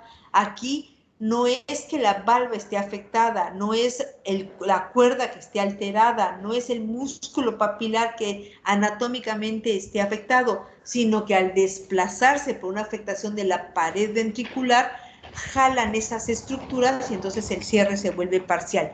Aquí la característica es que en este tipo de afectación, los jets de regurgitación también son excéntricos o no centrales. Aquí les vuelvo a mencionar la clasificación de Carpentier, porque eso es muy importante, porque de acuerdo a cuál es el origen, es la tipo de corrección quirúrgica. Esta clasificación lo realizaron los cirujanos, entonces nos habla que la del tipo 1, donde está dada por dilatación del anillo o por perforación de la valva, se puede dar en, ya lo mencionamos, en miocardiopatías dilatadas, en la deformación anular, en la perforación de la válvula por endocarditis o la hendidura de las valvas, que es una alteración o cardiopatía congénita. La etiología, como ya está mencionada aquí, puede ser debido a la cardiopatía isquémica, cuando hay dilatación de todo el ventrículo, la miocardiopatía dilatada de origen isquémico, en la miocardiopatía dilatada, en la endocarditis o en la hendidura de la valva por cardiopatía congénita. La de tipo 2, en donde existe un desplazamiento de la valva, principalmente la valva anterior o posterior, aquí se puede dar en cualquiera de las dos. Hay una eversión del plano valvular o del borde valvular hacia el plano auricular, y esto se observa mucho en la degeneración mixomatosa, en la elongación de las cuerdas, en la ruptura de la cuerda, o en la elongación o ruptura del músculo papilar. Aquí la afectación principalmente de cuerdas o de músculos, y la etiología principal es la enfermedad degenerativa, la endocarditis, la enfermedad reumática o la cardiopatía isquémica. El tipo 3A, aquí encontramos afectación a nivel de las valvas, aquí sí hay afectación a nivel de las cuerdas con retracción de las mismas, y hay fusión de cuerdas, calcificación de las mismas, y la etiología que la representa es la fiebre reumática, aunque lo podemos ver también en el síndrome carcinoide, en la radioterapia, en el lupus eritematoso sistémico, en el consumo de ergotamina, síndrome hipereosinofílico y en la afectación por mucopolisacaridosis. Y el tipo 3B es, ya les mencioné, por el tethering. Se habla de que es como si el cierre valvular se hiciera como una casa de campaña, entonces por elongación de las cuerdas. Aquí hay desplazamiento papilar, se desplaza donde se inserta el músculo papilar, hay dilatación ventricular, aneurisma ventricular o fibrosis ventricular, y si se dan cuenta, y la afectación directa es sobre la pared ventricular. ¿Qué es la etiología que los caracteriza? La cardiopatía isquémica y la cardiopatía dilatada. Tienen que aprenderse los tipos, porque eso es pregunta de examen. Al final de cuentas, la insuficiencia mitral hace dos alteraciones, como en la estenosis mitral hace sobrecarga de volumen al ventrículo izquierdo, porque el gasto cardíaco que viene en un latido normal de la aurícula al ventrículo se le va a sumar el flujo regurgitante del latido anterior del que llegó del ventrículo a la aurícula. Entonces la aurícula va a recibir la que le llega de las venas pulmonares más la que se regresa del ventrículo. Entonces hay sobrecarga de ventrículo izquierdo que va a generar dilatación del ventrículo izquierdo, un cierto grado de hipertrofia ventricular izquierda, que la característica es que es una hipertrofia de tipo excéntrico no compensadora, que se va a dar esta hipertrofia inicialmente como una forma de compensación para mantener una función sistólica del VI. Esta hipertrofia que después se va a volver no compensadora genera una sobrecarga, la cual va a estar mantenida y tarde o temprano generará dilatación del ventrículo izquierdo y disminución en la contractilidad del VI. ¿Qué nos va a condicionar una disminución en la funcionalidad sistólica del ventrículo izquierdo? Pues nos va a condicionar una insuficiencia cardíaca congestiva, 2, muerte súbita por la generación de arritmias secundarias a un ventrículo izquierdo dilatado y una desorganización al nivel de las miofibrillas del ventrículo.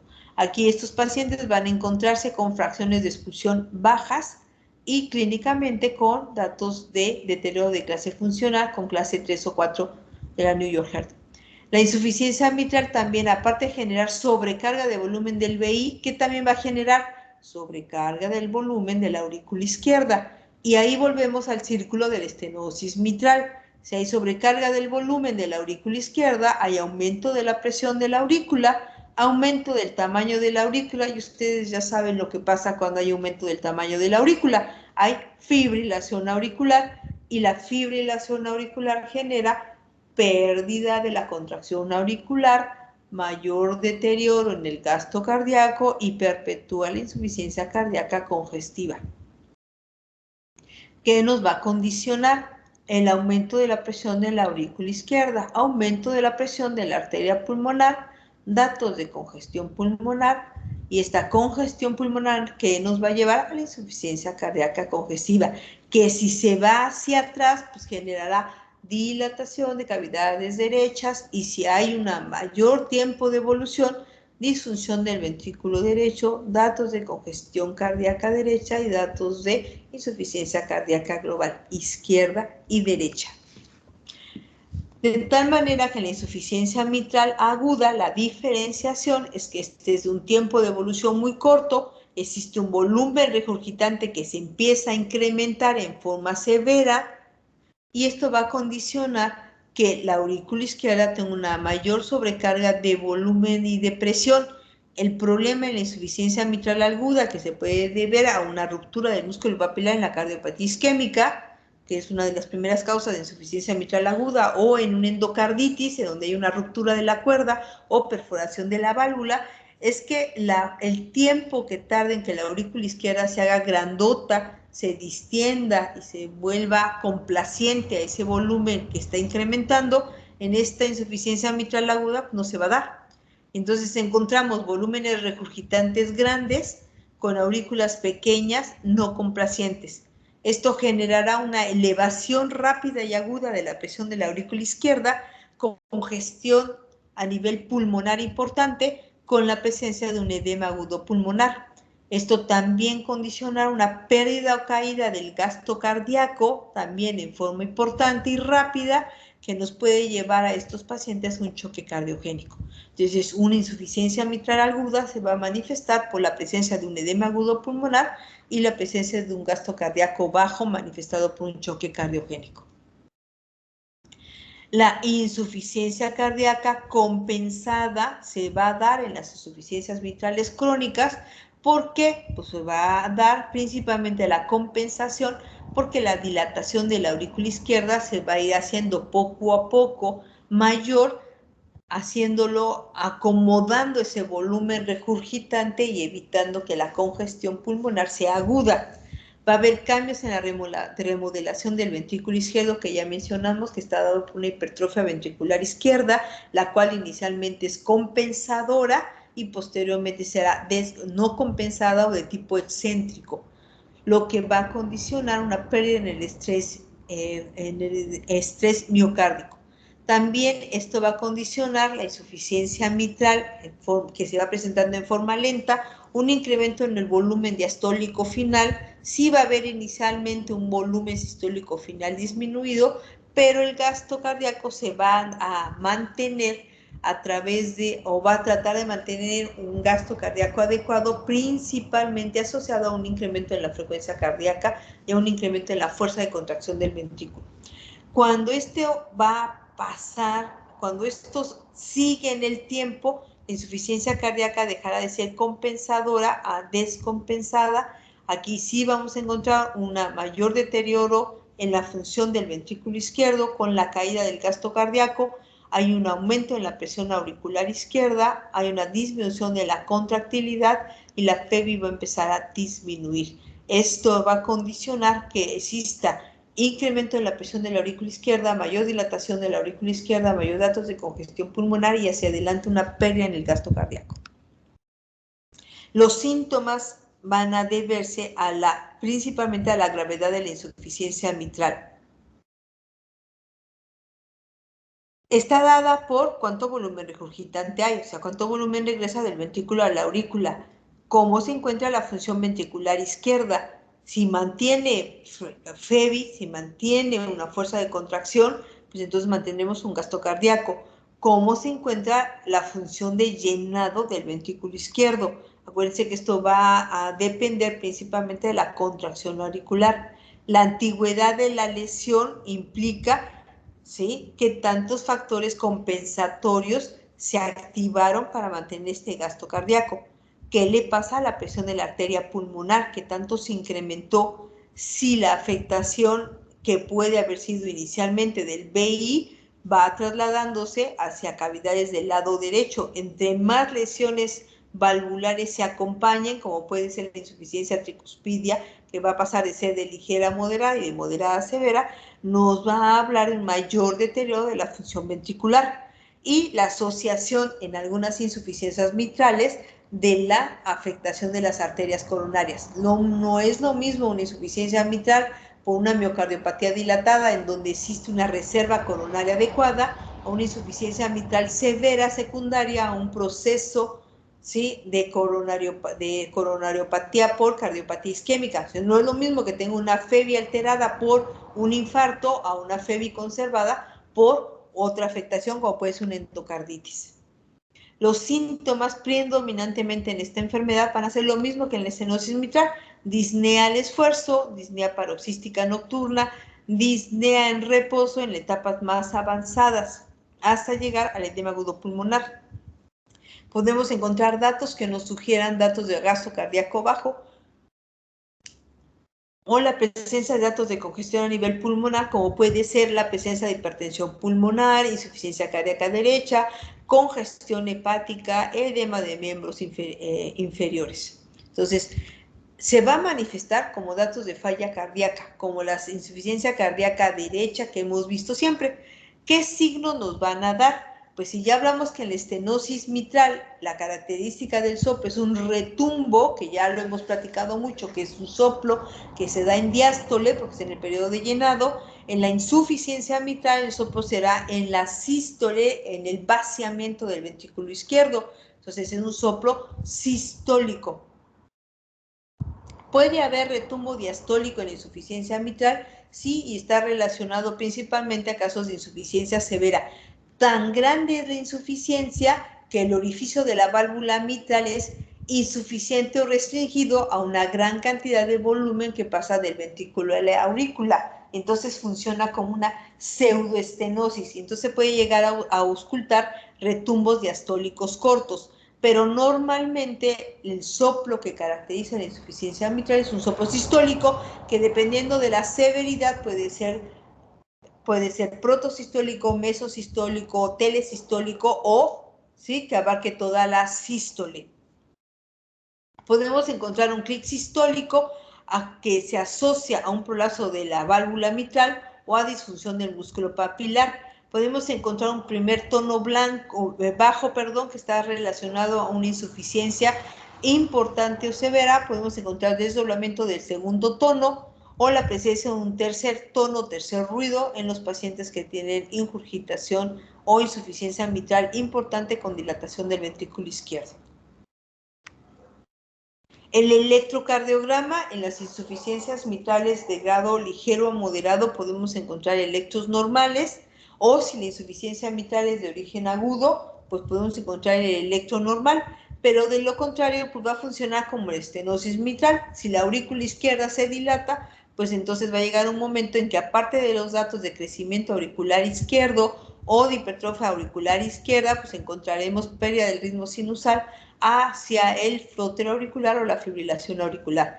Podemos encontrar datos que nos digan inicialmente datos de crecimiento auricular izquierdo con ondas P mitrales, o en su defecto datos de crecimiento del ventrículo izquierdo, hipertrofia ligera del ventrículo izquierdo, datos de sobrecarga del ventrículo izquierdo.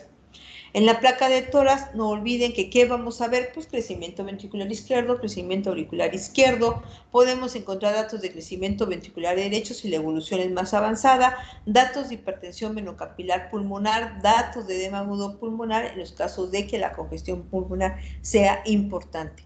Podemos encontrar también datos de calcificación del anillo mitral, si esto es importante, principalmente asociado a la insuficiencia renal. ¿Qué estudio nos va a dar luz sobre la etiología de la insuficiencia mitral? El ecocardiograma. Ahí nos va a dar la anatomía de la válvula mitral, nos va a decir cuál es el mecanismo de producción de la insuficiencia mitral, nos va a decir la severidad de la insuficiencia mitral y cuáles son las complicaciones o consecuencias de la enfermedad. Nos puede decir, de acuerdo a las características del jet de regurgitación, qué grado de insuficiencia mitral está presentando, qué tanto hay datos de hipertensión arterial pulmonar y si existen lesiones asociadas a la afectación mitral, que puede ser desde una estenosis mitral en los casos de doble lesión mitral o de afectación de otras válvulas, como puede ser afectación de la válvula tricúspide o afectaciones de la válvula aórtica.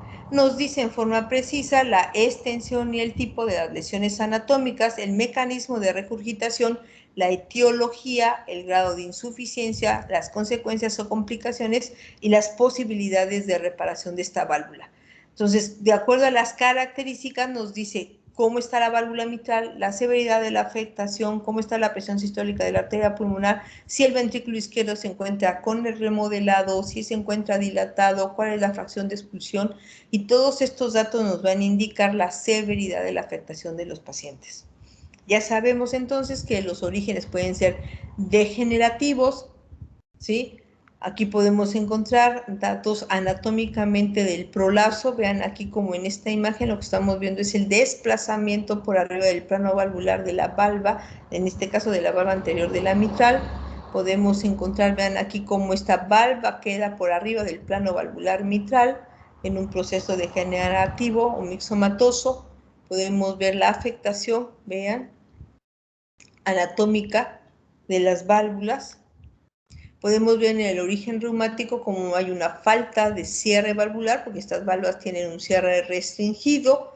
Podemos aquí ver lo mismo, engrosamiento, ligeramente calcificación, un proceso restrictivo en el cierre valvular, la afectación de las cuerdas tendinosas, la válvula posterior fija o la fusión de comisuras.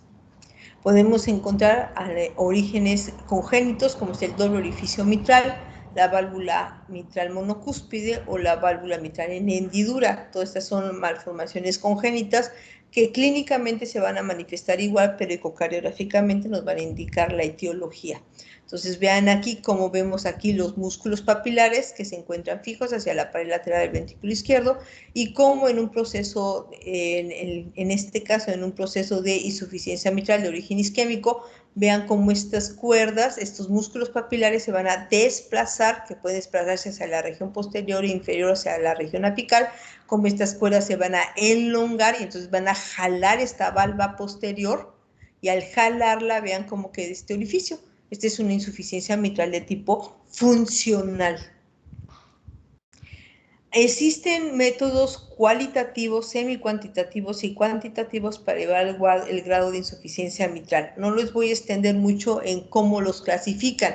Aquí lo importante es que todos estos parámetros para evaluar grado de afectación, el grado de la insuficiencia mitral, se los da no solamente la auscultación, sino el que ustedes vean dilatación de cavidades en la placa de tórax, en el electrocardiograma, sino que les den los parámetros en el ecocardiograma. Todos estos datos clínicos, eléctricos, por ecocardiografía, por placa de tórax, pues entre mayor exista la afectación en estas estructuras, pues nos hablará de una mayor severidad de la insuficiencia mitral. Si nosotros sospechamos insuficiencia mitral por una buena auscultación y un buen interrogatorio, pues el diagnóstico nos los dará la ecocardiografía y a través de la ecocardiografía pues podemos tomar una decisión terapéutica. Y como ya les mencioné, el tratamiento como en estenosis mitral, el tratamiento médico que nos dará como un puente en espera de un cambio valvular mitral, que es realmente el tratamiento definitivo de esta patología. Esto solamente se va a dar, o al menos en la actualidad, a través de la cirugía. Ya existen otros procedimientos que permiten un cierre parcial de la válvula, pero en general las válvulas se corrigen haciendo un cambio valvular mitral. Entonces, ¿qué nos dicen? Pues dependiendo de del mecanismo de producción, pues nos dirá la forma en que nosotros haremos la corrección, ya sea corrigiendo las cuerdas, corrigiendo el músculo, corrigiendo las valvas, dependiendo de la etiología, ¿de acuerdo?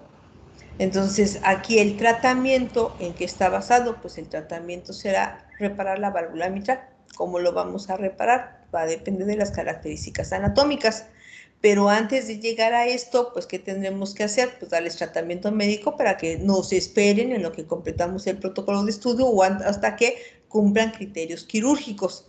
Entonces, ¿en qué consiste el tratamiento médico? Pues el tratamiento médico va a ser solamente el alivio sintomático en lo que decidimos el tratamiento quirúrgico o un cierre actualmente intervencionista como es el MitraClip.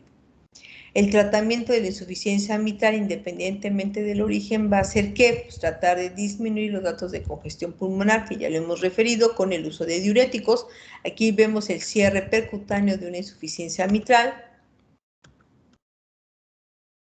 Y el tratamiento médico va a depender de uso de diuréticos para disminuir la congestión pulmonar, como puede ser el uso de furosemide, el uso de los antagonistas de la aldosterona, como el espironolactona, plerrenona, el uso del ácido acetilsalicílico. Podemos utilizar inhibidores de la ECA, acuérdense de la insuficiencia cardíaca con FEBI disminuida. Entonces podemos utilizar beta bloqueadores, podemos utilizar inhibidores de los AT1, inhibidores de la ECA, ¿sí? O sea, ¿qué el tratamiento que va a hacer? Los datos de una falla cardíaca, de una insuficiencia cardíaca que puede ser con FEBI limítrofe, con FEBI reducida o con FEBI conservada. Y de esto, pues ustedes ya saben cuál es el tratamiento. Y con esto les daré la clase de valvulopatía mitral. Falta fiebre reumática y nos faltaría valvulopatía aórtica, tricuspidia y pulmonar. No sé si tengan alguna duda. Un montón, ¿verdad? Bueno. Pues por Es mucho, es demasiado la información. Bueno, chicos, pues entonces lo que vamos a hacer es esto, para no entretenerlos más. Las siguientes valvulopatías las van a dar ustedes. Entonces, les voy a mandar al jefe de grupo los equipos para dividir valvulopatía aórtica, valvulopatía pulmonar y valvulopatía tricúspide, dividiéndolas en estenosis e insuficiencia, ¿sí? Sí, doctora. Vale, entonces yo le mando a Oscar, porque creo que Oscar no se pudo conectar, para que lo veamos en la siguiente clase, ¿de acuerdo? Sí, doctora. Bueno, bye chicos, si tienen alguna duda lo vemos en la siguiente clase, ya no los entretengo. Gracias, Muchas doctora. gracias, doctora. Nos vemos, bye chicos.